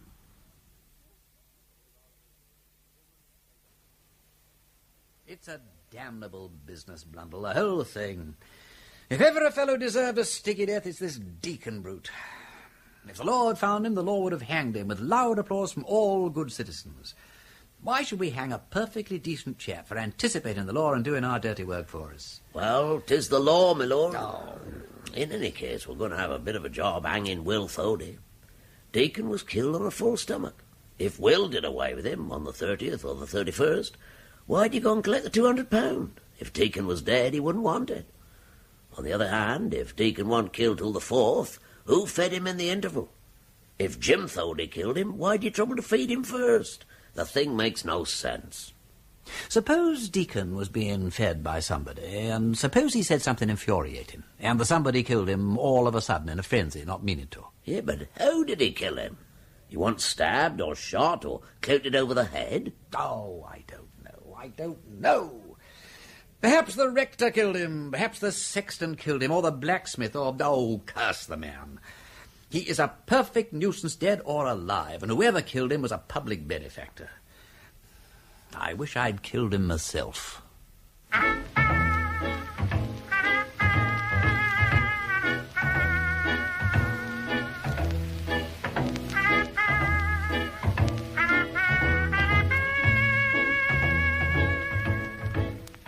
In that episode of the Nine Tailors, the parts were played as follows. Lord Peter Wimsey, Ian Carmichael. Superintendent Blundell, Timothy Bateson. The Reverend Theodore Venables, Philip Latham. Nobby Cranton, Stephen Greif. Will Thody, Keith Drinkle. Mary Thody, Claire Clifford. Narrator, John Westbrook. The Nine Tailors was adapted by Alistair Beaton from the book by Dorothy L. Sayers and was produced by Martin Fisher.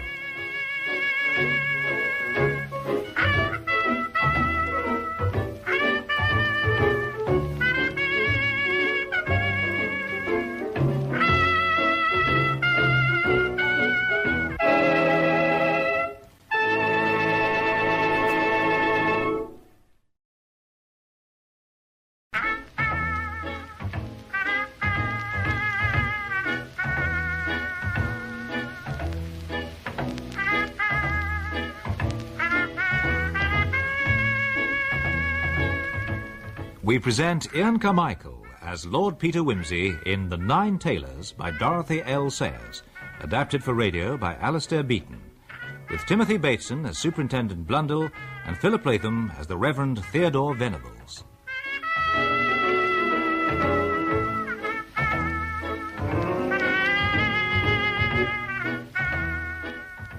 Episode 7. All is Not Explained.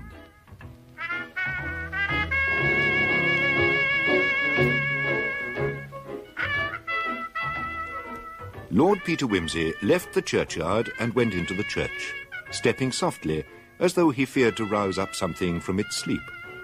Abbot Thomas was quiet in his tomb. The cherubims, open-eyed and open-mouthed, were absorbed in their everlasting contemplation. Far over him he felt the patient watchfulness of the bells.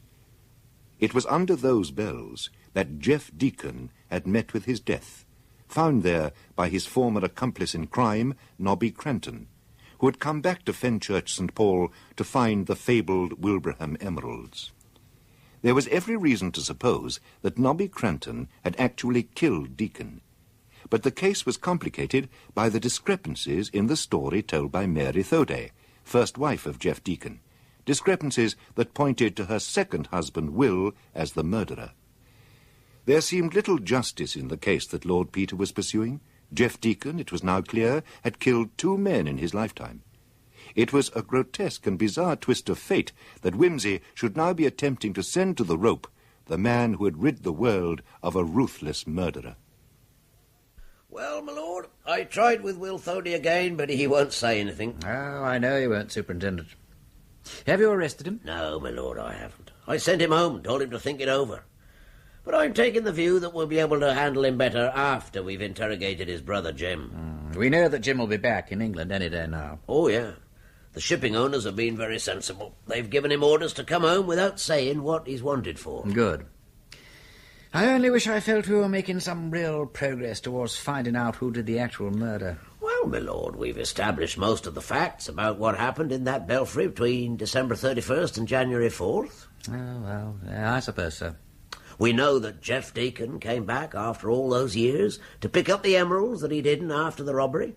We know that Cranton sent him false papers to help him get over here from France using the name Paul Taylor, right? We also know that Nobby Cranton feared he was going to be cheated out of his share of the takings and came herring up to Fenchurch St Paul under the name of Stephen Driver.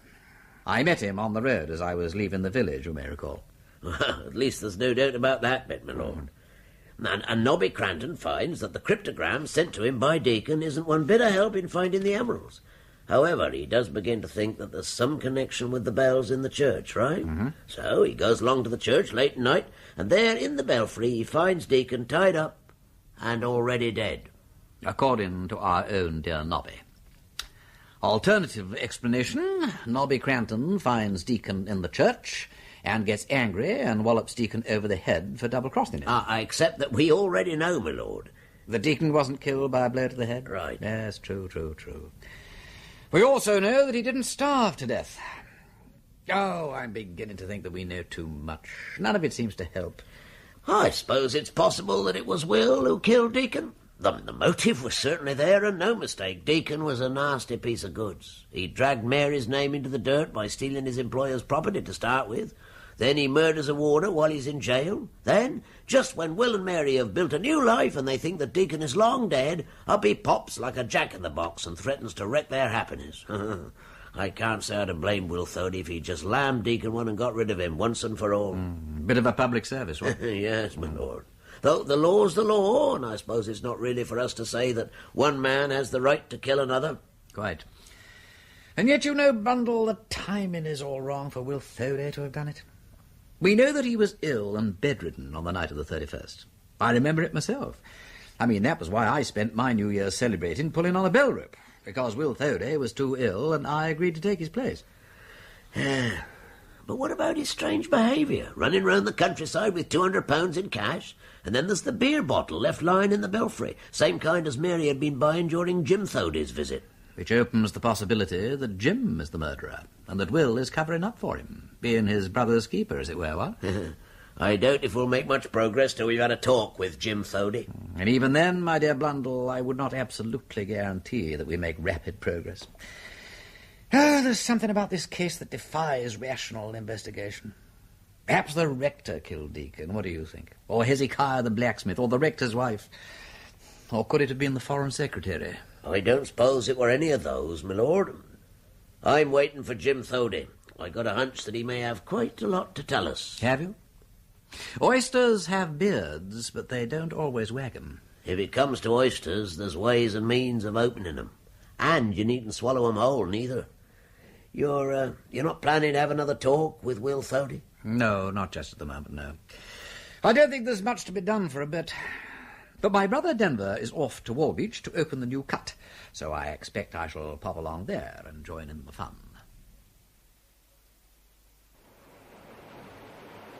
So you're the engineer on the project? One of them. It's been a big job, this has. We've shortened the course of the wash cut by 3 miles and driven the channel out into the wash beyond the mud banks, see? The whole secret with these fen rivers is to bring all the water you can into its natural course.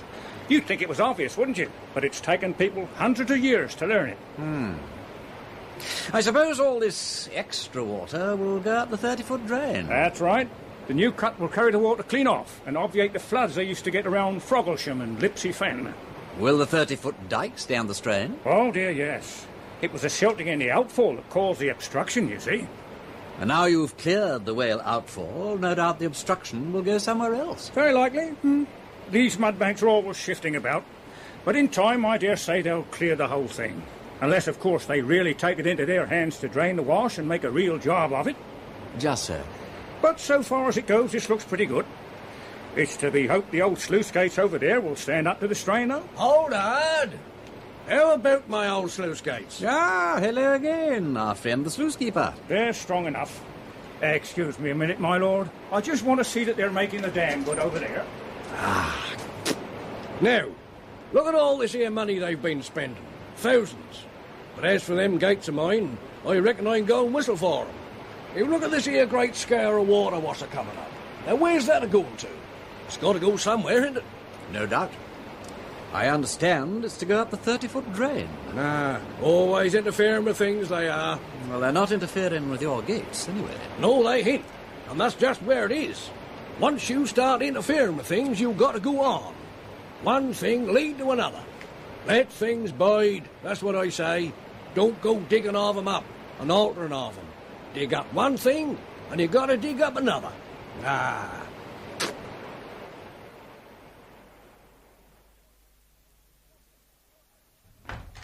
What ho, Blundell? Any news? Come in, my lord. Yes, we got hold of Jim Thody, arrived back in England yesterday. We've informed him that we require him as a witness. Good, well done, super. What's his story about his departure from Fenchurch St. Paul? Well, he says he took ill on the train after leaving Fenchurch, attributed the trouble to some sort of gastric influenza, felt too ill to proceed to his ship after arriving in London, and spent the day huddled over the fire in a public house near Liverpool Street. Spent the night at a guest house in London. Got the address? No, he couldn't recall the address. How very convenient. Says it was a clean and pleasant place. Very helpful of him. Says that in the morning he was fit to continue his journey, though he still felt very weak and tottery. He'd seen English papers while he was abroad mentioning the discovery of the body in the churchyard, but says that that's all he knows about it. Did you tell him it was Deacon? Oh, yes. How did he take that? Looked startled enough, though if you ask me, the shock wasn't caused by hearing the dead man's name. Oh? Oh, no. I think he were more shocked by hearing that the police knew who it was. The real question is, could Jim Thody have somehow doubled back from London that day and still have returned in time to meet his ship? I suppose you'd better get the London police on to tracking down his public house near Liverpool Street. Not to mention his clean and pleasant lodging-house. My lord, well, I'm glad to say we've already made some progress on that. We found the public house where he spent the afternoon, and they remember him. But there's no clue about the place he claims he spent the night at. Not surprisingly, really, because I don't think he spent the night in London at all. Blundell, you astonish me. And no doubt you have some reason for believing that. Yes, my lord. You see, we've established that Jim Thody hired a motorbike in London on the evening of the 4th of January. Did he indeed? Oh. Well, I think the next thing to do is to confront him with the facts. Have we got a witness to the hiring of this motorbike? Yes, we have. Young lad, but he seems quite reliable. Gave a very exact description of Jim Thody. But look, before you do that... Yes, my lord? I think it is time, Blundell, for a spot of dirty work. Dirty work, my lord? Let's get Will Thody and his brother Jim together in one room. I think we could arrange something with one of the London police stations, don't you? Well, yes, my lord, but... You and I shall visit the room first and arrange a little surprise. And until then, they must not be allowed any contact with each other. Is that clear? Yes, my lord, but I really don't... No buts, Blundell. I shall first pay my farewells to the good rector, and I shall then meet you in London tomorrow.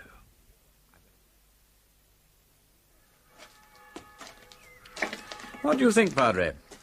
Will the new wash-cut prove of immeasurable benefit to the Fens? Well, I'm sure I don't know, Lord Peter. They do say that it will greatly improve the flow of water and diminish the chances of flooding around Froglesham. I dare say you're right. As long as it doesn't improve the chances of flooding elsewhere. And whatever do you mean? Well, they're doing the whole thing piecemeal, Padre. There's no overall plan. The spirit of the Fens, it appears, is such. Let the water go elsewhere, as long as it don't come my way. Yes, you're quite right. There's a certain lack of community spirit in that regard. Oh, I'm sorry, by the way. I was unable to attend the opening ceremony. I hear your brother delivered a most fitting speech. Oh, yes. Yes, Denver's really quite a dab hand at putting over the right speech at the right time. But apart from that, you really didn't miss much, Padre. All in all, it was a moderately successful celebration. 3 people fell into the river, 4 men and 1 old woman were had up for being drunk and disorderly. A motor car became entangled with a tradesman's cart, and young Gotobed won first prize in the decorated motorcycle competition. How delightful. Well, how is your case progressing? Progress, Padre, is not a word that really comes to mind when dealing with this case. However, I am travelling to London this evening, and tomorrow Blundell and I shall be interrogating Will Thody and his brother Jim. And that, no doubt, will only throw us all into further confusion. Oh, dear. I do hope poor Will Thody had nothing to do with that dreadful killing. It would really be... Rector? Afternoon, my lord. Good afternoon. Oh, Hezekiah. Good afternoon. I see you're keeping the old box tomb in good order. Oh, I'm making old Samuel fine and clean for the summer. Yeah, I've beaten old Samuel by 10 good years, I have. Lay me beside old Samuel, I says, for everybody to see as I've beaten him. And I got rector's promise, so I have. But they don't write no such beautiful poetry these days. You just take a look at this inscription, my lord. Here lies the body of Samuel Snell, that for 50 years pulled the tenor bell. Through changes of this mortal race, he laid his blows and kept his pace. Till death the changes all did come to hunt him down and call him home. His wheel is broke, his rope is slacked, his clapper mute, his metal cracked. Yet when the great call summons him from ground, he shall be raised up, tunable and sound. Died 1697, aged 76 years. Ringing tailor Paul seems to be a healthy occupation. His servants live to a ripe old age, what? So they do, young man, so they do. If so they be faithful to un, and don't go a-angering on un. They bells do know well who's a-hauling on 'em. They can't abide a wicked man. Ain't that be right, Rector? Yes, indeed. You, my lord, ain't got no call to be afeard of the bells, if so be as you follows righteousness. Oh, quite. Yes, absolutely.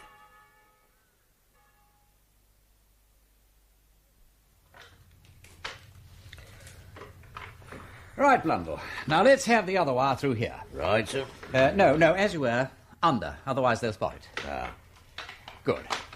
And I think the microphone, or whatever you call the beastly gadget, should be concealed over here, under the desk. I'm not sure as the Chief Constable would be very pleased if he was to find out we were doing this to official police station premises, my lord. I'm not sure as the Chief Constable is ever going to know about it, eh, Blundell? Well, I suppose not, but I'm sure this is a breach of judges' rules, my lord. Very likely, Blundell, but since when were you ever an ardent supporter of judges' rules, Now, let's see if the whole system works. I'll go through into the next room and see if the microphone's working properly.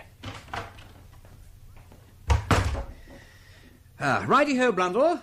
Talk to yourself for a bit. There's a good chap. Hello?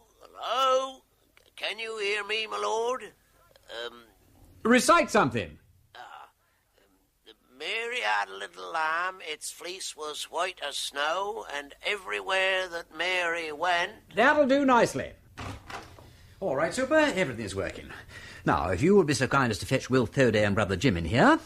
They've not yet had a chance to talk with each other, so we'll leave them alone together for a short time and listen to what transpires. Very good, my lord. I'll fetch 'em in now. They're in there now, my lord, so if there's any secrets, they'll come out now. Splendid. Well, Now, William? Well, Jim? How much do they know? Pretty well everything by what I can make out. Very well, then. You'd better let me take the blame. I'm not married, and there's Mary and the kids to be thought of, but in God's name, Will, couldn't you have got rid of that fellow without killing him? That is just what I was going to ask you. You mean to say it wasn't you who did away with Deacon? Of course not. I'd be a fool to do that. I thought you'd killed him. But I never laid a hand on him, Will, till after he was dead. But see here, Jim. If you didn't kill him, who did? Time for us to announce our presence, I think, Superintendent. Come on. All right. Let's have the rest of it. What do you mean? Now then, sit down, both of you, and let's start at the beginning, shall we? You both realise that anything you say may be taken down in writing and later used in evidence against you? Right. Go ahead, Will. I want to make it clear as I can that my poor wife never knew one thing about it, first to last. Why, that was my old trouble all the time. How to keep it from her. Well, let me see. It was on the night of December the 30th, and I was coming home pretty late, and I saw this light a-moving about near the church. Well, I think maybe it's Rector, or maybe it's Potty Pete, but I goes over to look because it do seem a bit strange-like. And when I gets near, I hear something moving about, bumping like in the chancel. And so, you went inside? Yes. And I goes, and there's a fella tugging at a ladder, and on the table I see a kind of lantern, and something else that has no right to be there. And that's a revolver. So I catches hold of the revolver and I makes him put his hands up. And then he starts a-laughing and he says, "Think again, Will Thoday." And I says, How do you know my name? And then I looked again and I said, my God, it's Jeff Deacon. And he said, yes. And you're the man that's married my wife. And he laughed again. And then he came over me just what it all meant. How did he know you'd married Mary? He didn't get it from Cranton. It seemed he'd been scouting round, like, in the village. Of course, I thought he must be meaning to blackmail Mary. I didn't realise it was the emeralds he was after.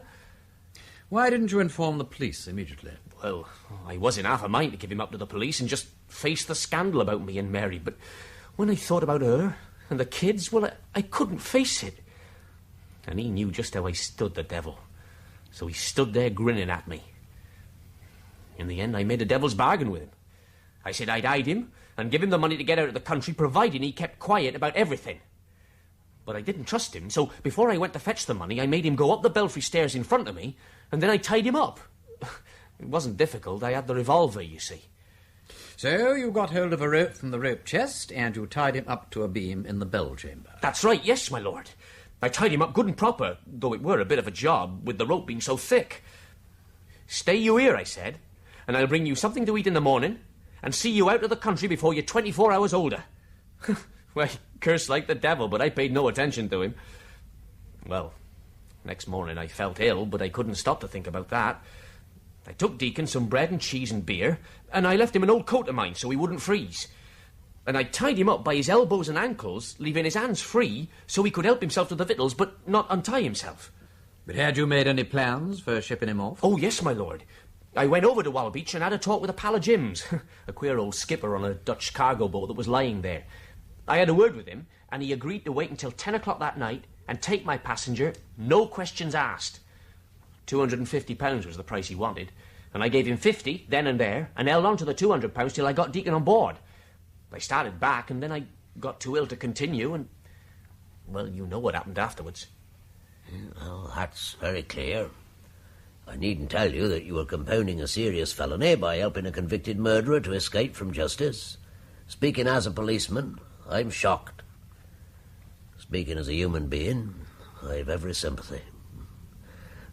Now, Jim, I imagine your part of it comes in here. Well, sir, as you know, poor Will was brought back in a terrible state, and we thought for a day or two he was pretty well gone. He was out of his head and kept on calling out that he must go down to the church, but we put that down to the bell-ringing business.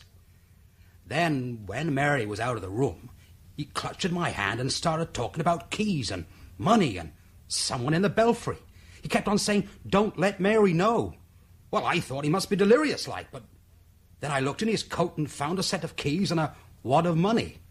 Well, I began to think there must be something in it. So, you went to the church? Yes, that's right. What day was that?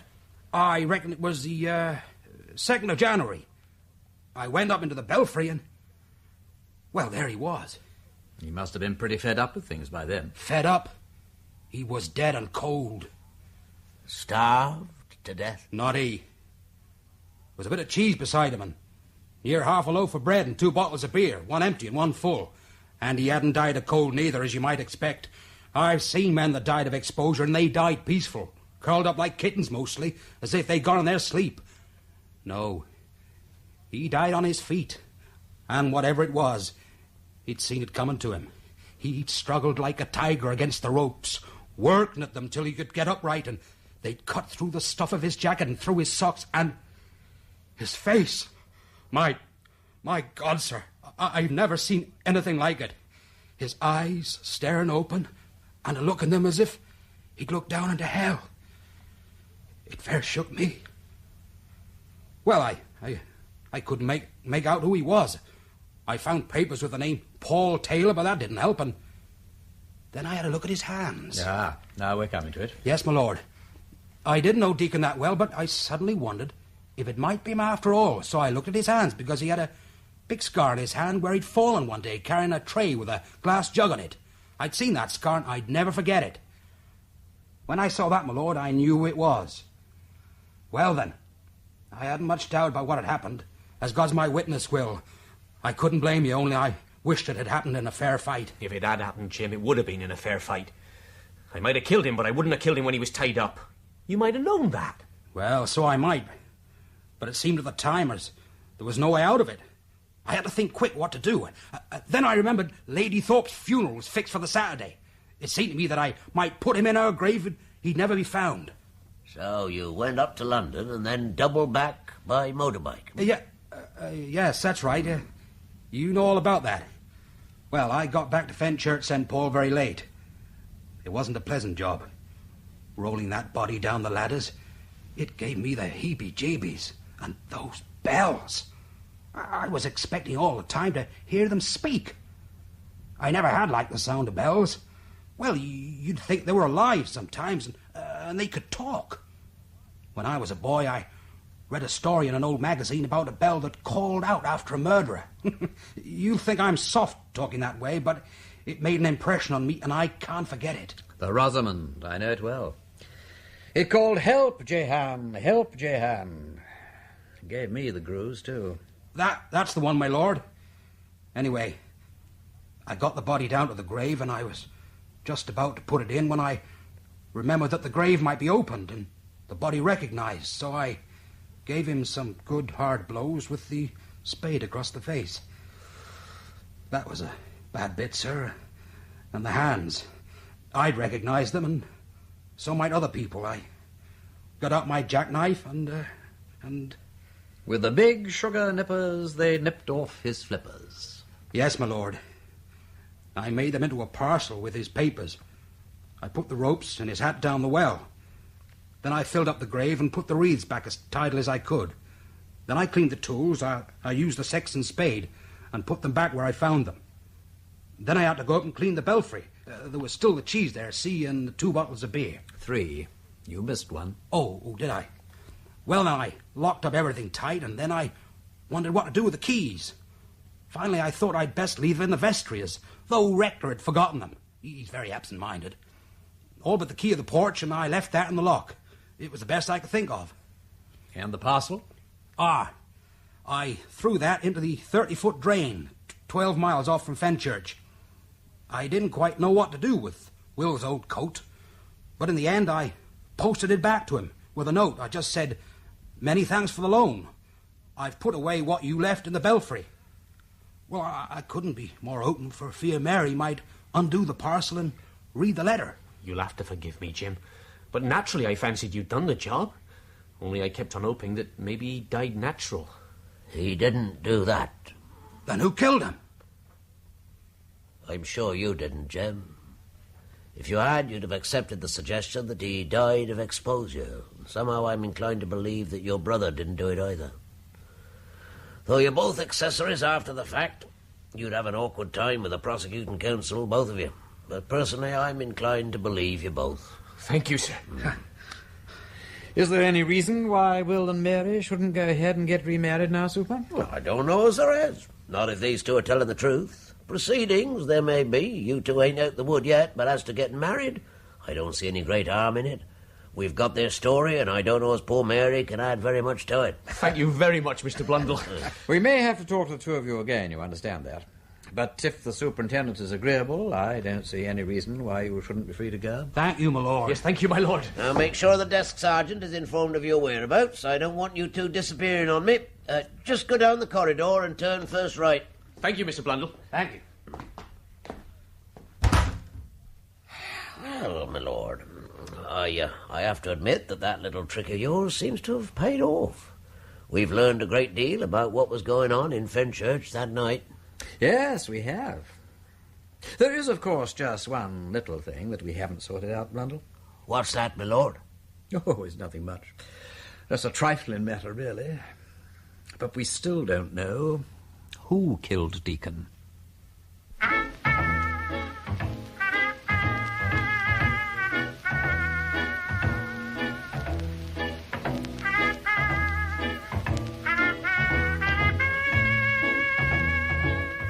In that episode of The Nine Tailors, the parts were played as follows. Lord Peter Wimsey, Ian Carmichael, Superintendent Blundell, Timothy Bateson, the Reverend Theodore Venables, Philip Latham, Will Thoday, Keith Drinkle, Jim Thoday, Malcolm Terrace, Engineer Leonard Fenton, Hezekiah Lavender, Michael Spice, Sluice Keeper Peter Tudman, Narrator John Westbrook. The Nine Tailors was adapted by Alistair Beaton from the book by Dorothy L. Sayers and was produced by Martin Fisher.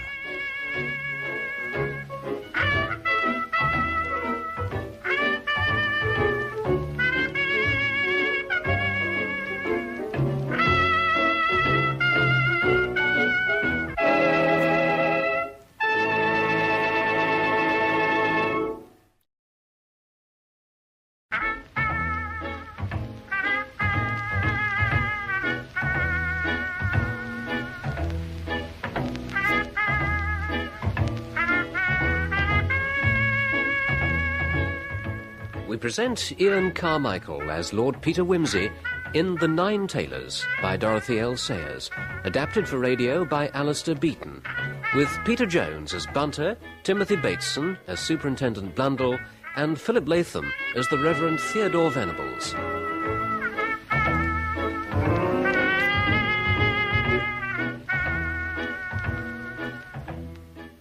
Episode 8, Nine Tailors Make a Man.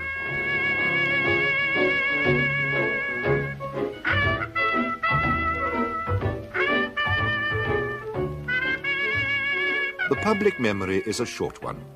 The affair of the corpse in the country churchyard was succeeded, as the weeks rolled on, by so many bodies in blazing garages, manhunts for missing murderers, tragedies in West End flats, nude corpses in caves, and suicide pacts in lonely woods, that nobody gave the matter another thought. Except Superintendent Blundell and the obscure villagers of Fenchurch St. Paul, Potty Peak, Jim Thody, Will and Mary Thody. They'd all been interrogated, but there was still insufficient evidence to feel certain that any of them killed Deacon, nor had anyone even succeeded in establishing how the victim had died. Lord Peter Wimsey had determined that he would never go back to Fenchurch St. Paul. His memories of it were disquieting, and he felt that there were one or two people in the parish who would be better pleased if they never saw his face again. But when Theodore Venables, the rector of Fenchurch St. Paul, wrote to him and begged him to come and see them during the Christmas holidays, he felt bound to go. The deciding factor was that if Wimsey did not spend Christmas at Fenchurch, he would have no decent excuse for not spending it with his brother's family at Denver. And of all things in the world, a Christmas at Denver was most disagreeable to him. And so, Christmas Eve found Wimsey and Bunter making their way across country to Fenchurch St. Paul. They seem, Bunter, to keep a special brand of disgusting weather in these parts. Last time it was snowing, and now it's pelting cats and dogs. There's a fate in it, Bunter. Yes, my lord. A very inclement season, my lord. Well, we must push on, push on. A merry heart goes all the way, You don't look very merry, Bunter, but then you are one of those sphinx-like people. I've never seen you look upset, except perhaps when Emily dusted the fingerprints off that infernal beer bottle. Yes, my lord. That hurt my pride very much, if I may say so. A very curious circumstance, that, my lord. Pure accident, I think, though it had a suspicious appearance about it at the time. Whereabouts are we now? Limpsey. Ah, yes, Limpsey. Limpsey, of course. Oh, we must cross over the Great Leam here by the old bank sluice. We must be just coming up to it. By Jove, there's a lot of water coming through there. Let's take a look, shall we?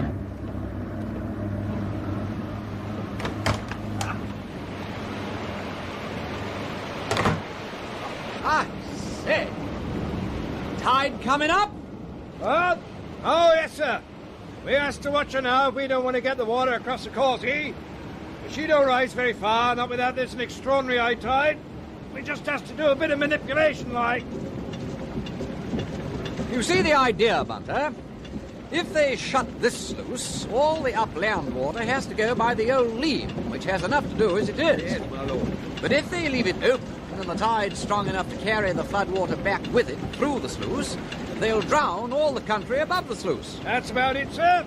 Yeah, and if the floodwater carries the tide back, we might drown you. All depends, you see. Then we hope you'll manipulate things in our favour. Just hold her back for a bit till we get to Fenchurch St. Paul. There's a good fellow. Oh, we'll keep her level, don't you be afeard. There ain't nothing wrong with this sluice. What about Van Laden's sluice? I don't know about that, sir. Of course, they get a lot more water there now the new cut's been opened. I did hear as old Joe Massey down there was in a rare old state about them old gates of his. Yeah, 3 gentlemen went down there yesterday to look at them. From the conservancy or the board or something like that. But you can't do nothing for their gates in flood time. Maybe they'll hold, maybe they won't. It's all according. Yeah, well, that's jolly. Have you made your will, Bunter? No, my lord.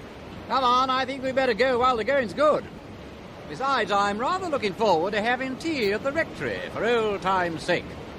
Though if Mr. Venable's memory is the same as before, he may have entirely forgotten that we're arriving. It's delightful to see you again, Lord Peter. Quite delightful. My wife has been eagerly looking forward to your visit, haven't you, Agnes? Oh, dear me, yes.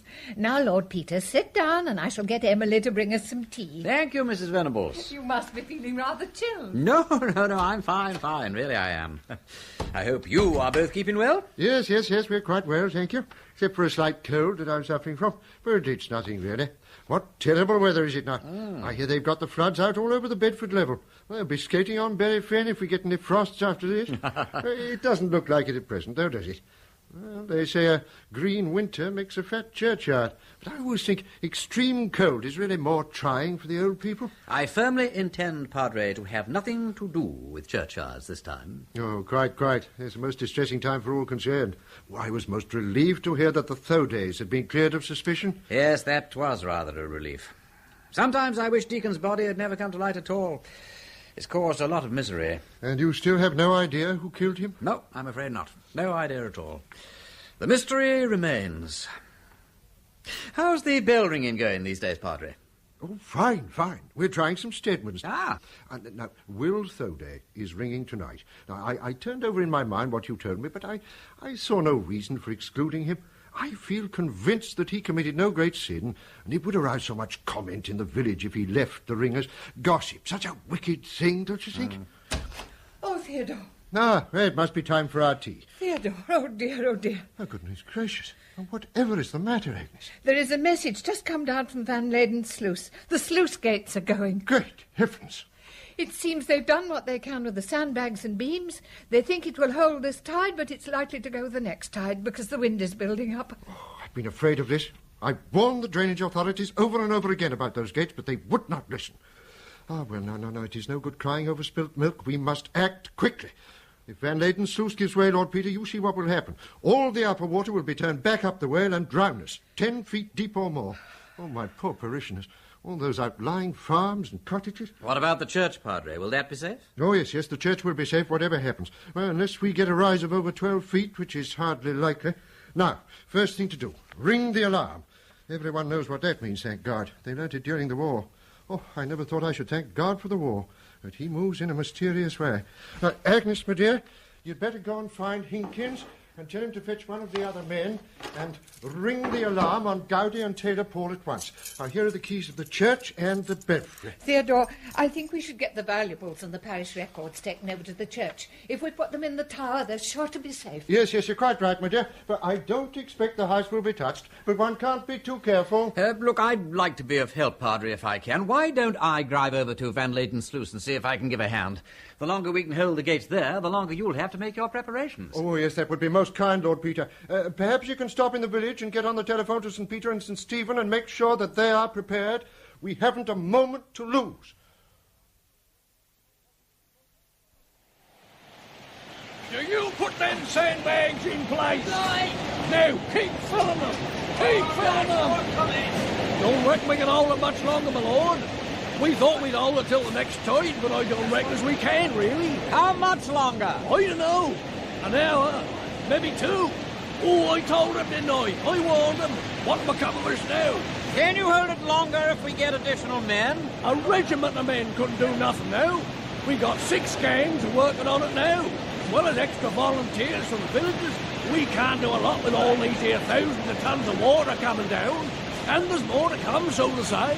Well, you better be careful. It'll be very dangerous here when the gates give way. We'll be all right, sir. Hello, Will Thurday's here as well. You better prepare to move to safer ground, Will. Have you just come from Fenchurch, my lord? Yes, I wanted to see if I could be of any help to you here. My wife and children, are they safe? Safe as houses, Will, don't you worry. The rector's doing wonders. He's preparing shelter for everybody in the church. Ah, well, he's not got much longer before this water will be down on the village. Yes, I know. Come on, let's get on with the sandbagging. Right on, my lord.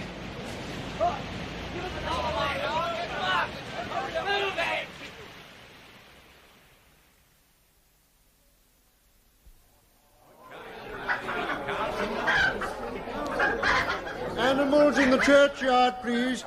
In the churchyard only. Cats, rabbits and guinea pigs in baskets, please. We can't have them running around loose.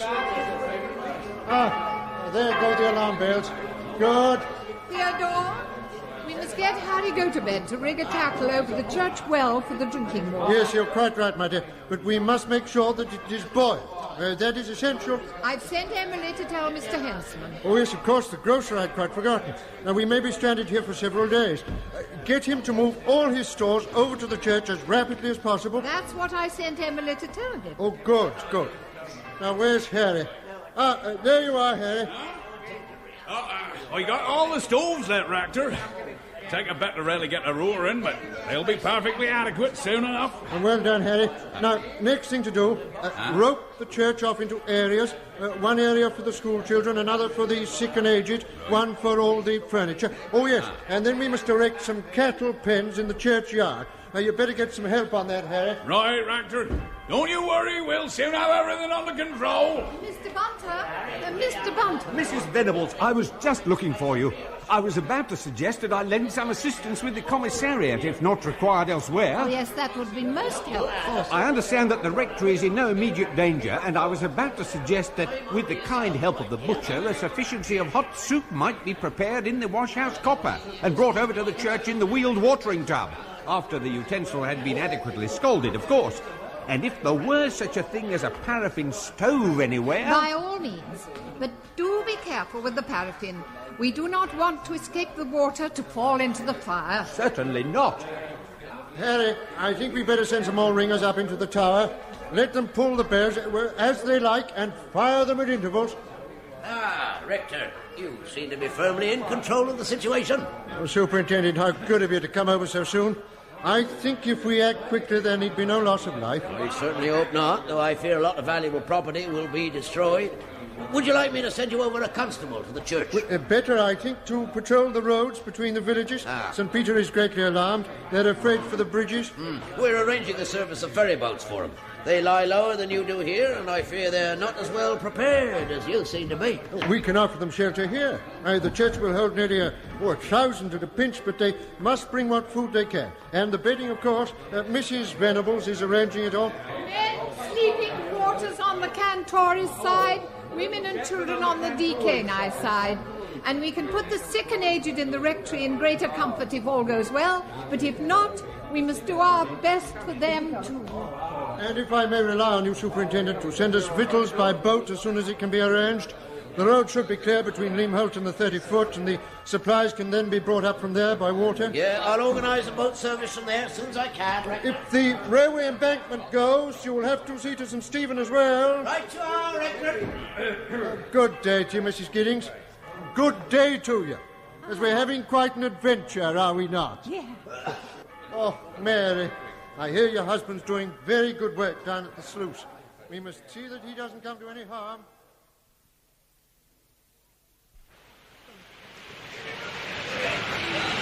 Right, now let's have another beam across this way. I think we'd best be getting out of the way of them gates, my lord. Look! Hey, you're right. Where's Will Thody? Will? We'll get the men out of here! Everybody back! Who's that man over there? Why doesn't he move? Hey, you there! I don't reckon they can hear us with the rush of the water.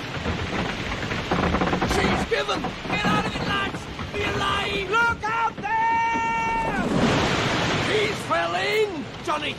It's Johnny Cross! God help him! He won't come out of that alive! Here, what are you doing? I'm going in after him! No, don't, Will! Stop! You'll never get to him! Oh, God, he's dived in! Out of my way! Out of my way there! It's no good, my lord. There may be no point. Oh, you can't save them now. They both gone. Who ended that? Johnny! Fody! Will Fody! Oh. They're both done for! Stand your back, my lord! Let go of me! I want him, my lord! You stand back! We'll have no more lives lost! Save yourselves, lads! You can do them too no good! God, the whole gate's going down! Run! That right helmet!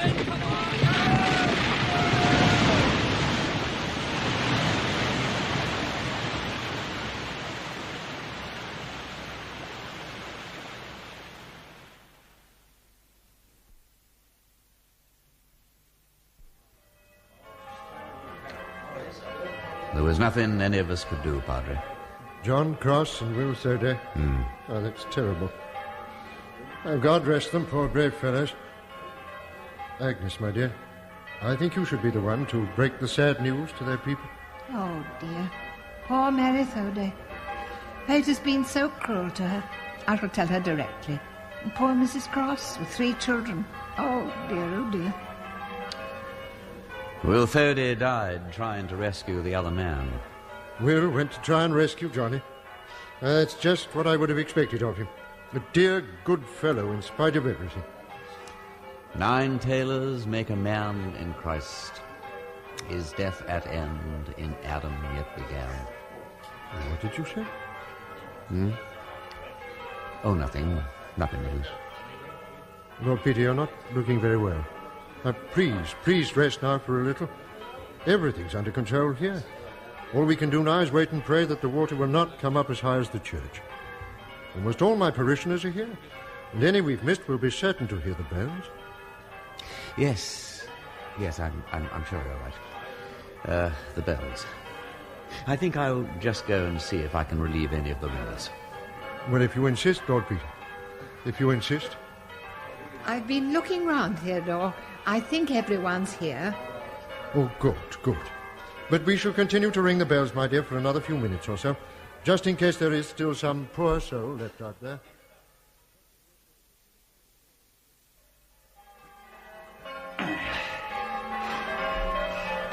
Harry, can I be of any help? Oh, thank you, my lord. We're doing fine. Don't you worry about us. Oh, very well. And if anybody wants a relief, don't hesitate to call me. I'll be up at the top of the belfry. I'll get the best possible view of the landscape from up there, and I can keep an eye on the approaching waters. The door is unlocked, I assume? Yes, it is, my lord. Splendid.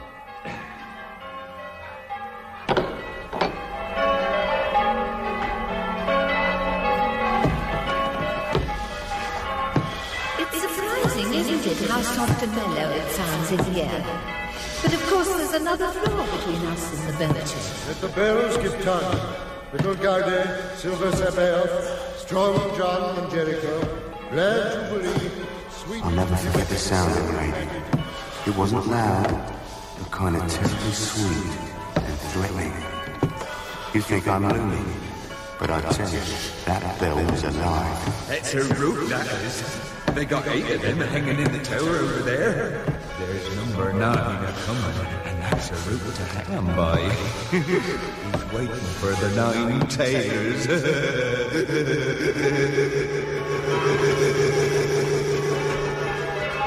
Oh, God. Oh, no. No. No. Oh. Oh.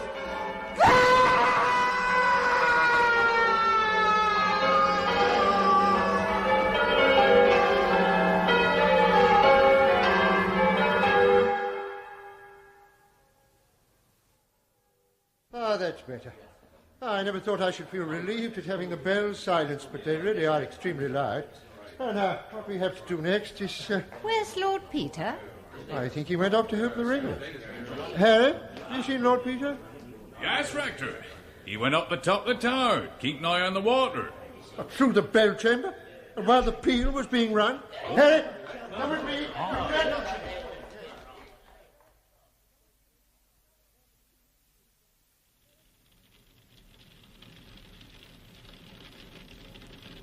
My dear Lord Peter, whatever possessed you? It could have been most dangerous if one of the bells had struck you. Oh, hello, Padre. Where... Oh, yes, of course.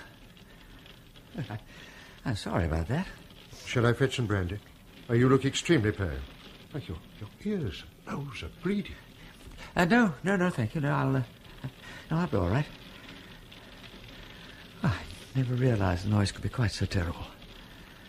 It's like the roar of heavy artillery. Perhaps shall I fetch the doctor? Now, I'm sure if you... No, please, don't trouble.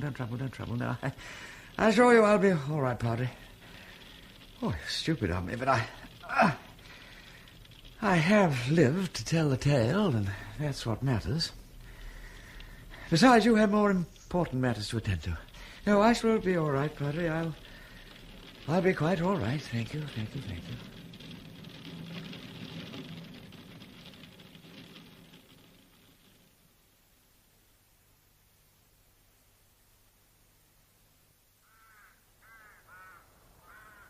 Well, my lord, not a pleasant sight, is it? Nothing but ooze and weed as far as the eye can see. It'll take a deal of clearing up now that the flood's gone down. It doesn't smell too agreeable, neither. Nonsense, Blundell. At Southend, you'd call it ozone and pay £1 a sniff for it. Well, Padre, Fenchurch St. Paul has lived through a lot in the last year. But at least we needn't look for a murderer now. And what do you mean, Lord Peter?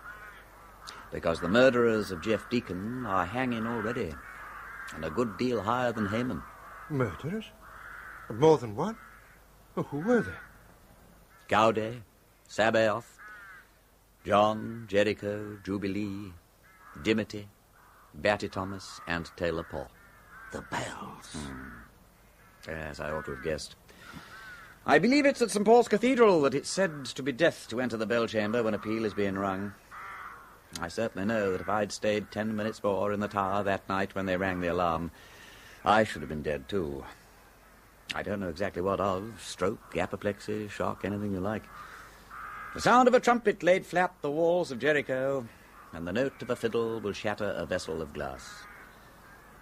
I know that no human frame could bear the noise of the bells for more than 15 minutes. And Deacon was shut up there, roped and tied, for 9 interminable hours between the old year and the new. My God.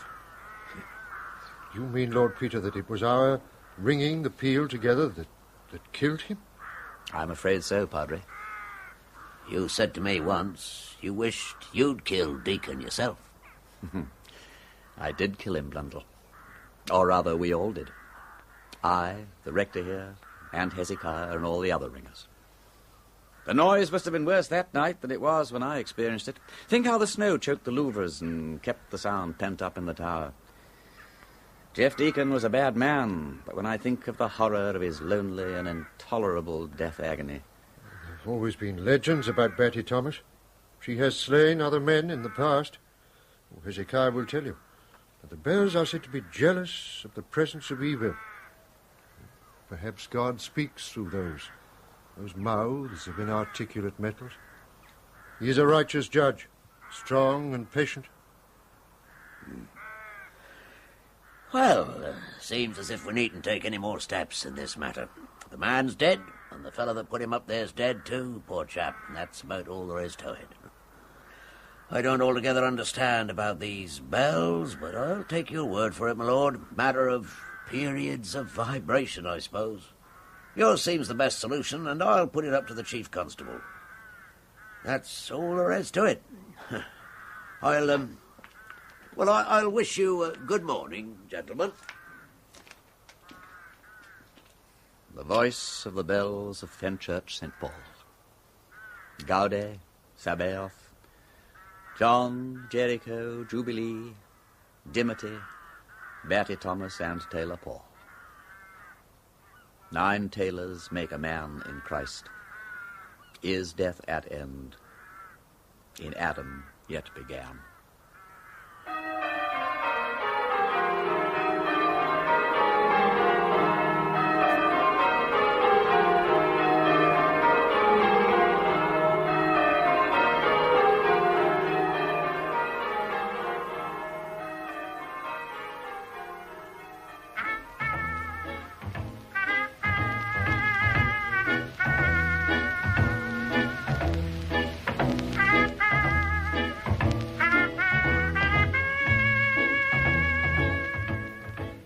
In that episode of The Nine Tailors, the parts were played as follows. Lord Peter Wimsey, Ian Carmichael. Bunter, Peter Jones. Superintendent Blundell, Timothy Bateson. The Reverend Theodore Venables, Philip Latham. Mrs. Venables, Noel Dyson. Will Thoday, Keith Drinkle. Harry Gotobed, Alexander John. First sluice keeper and villager, Michael Spice. Second sluice keeper, Peter Tuddenham. And narrator, John Westbrook. The Nine Tailors was adapted by Alistair Beaton from the book by Dorothy L. Sayers and was produced by Martin Fisher.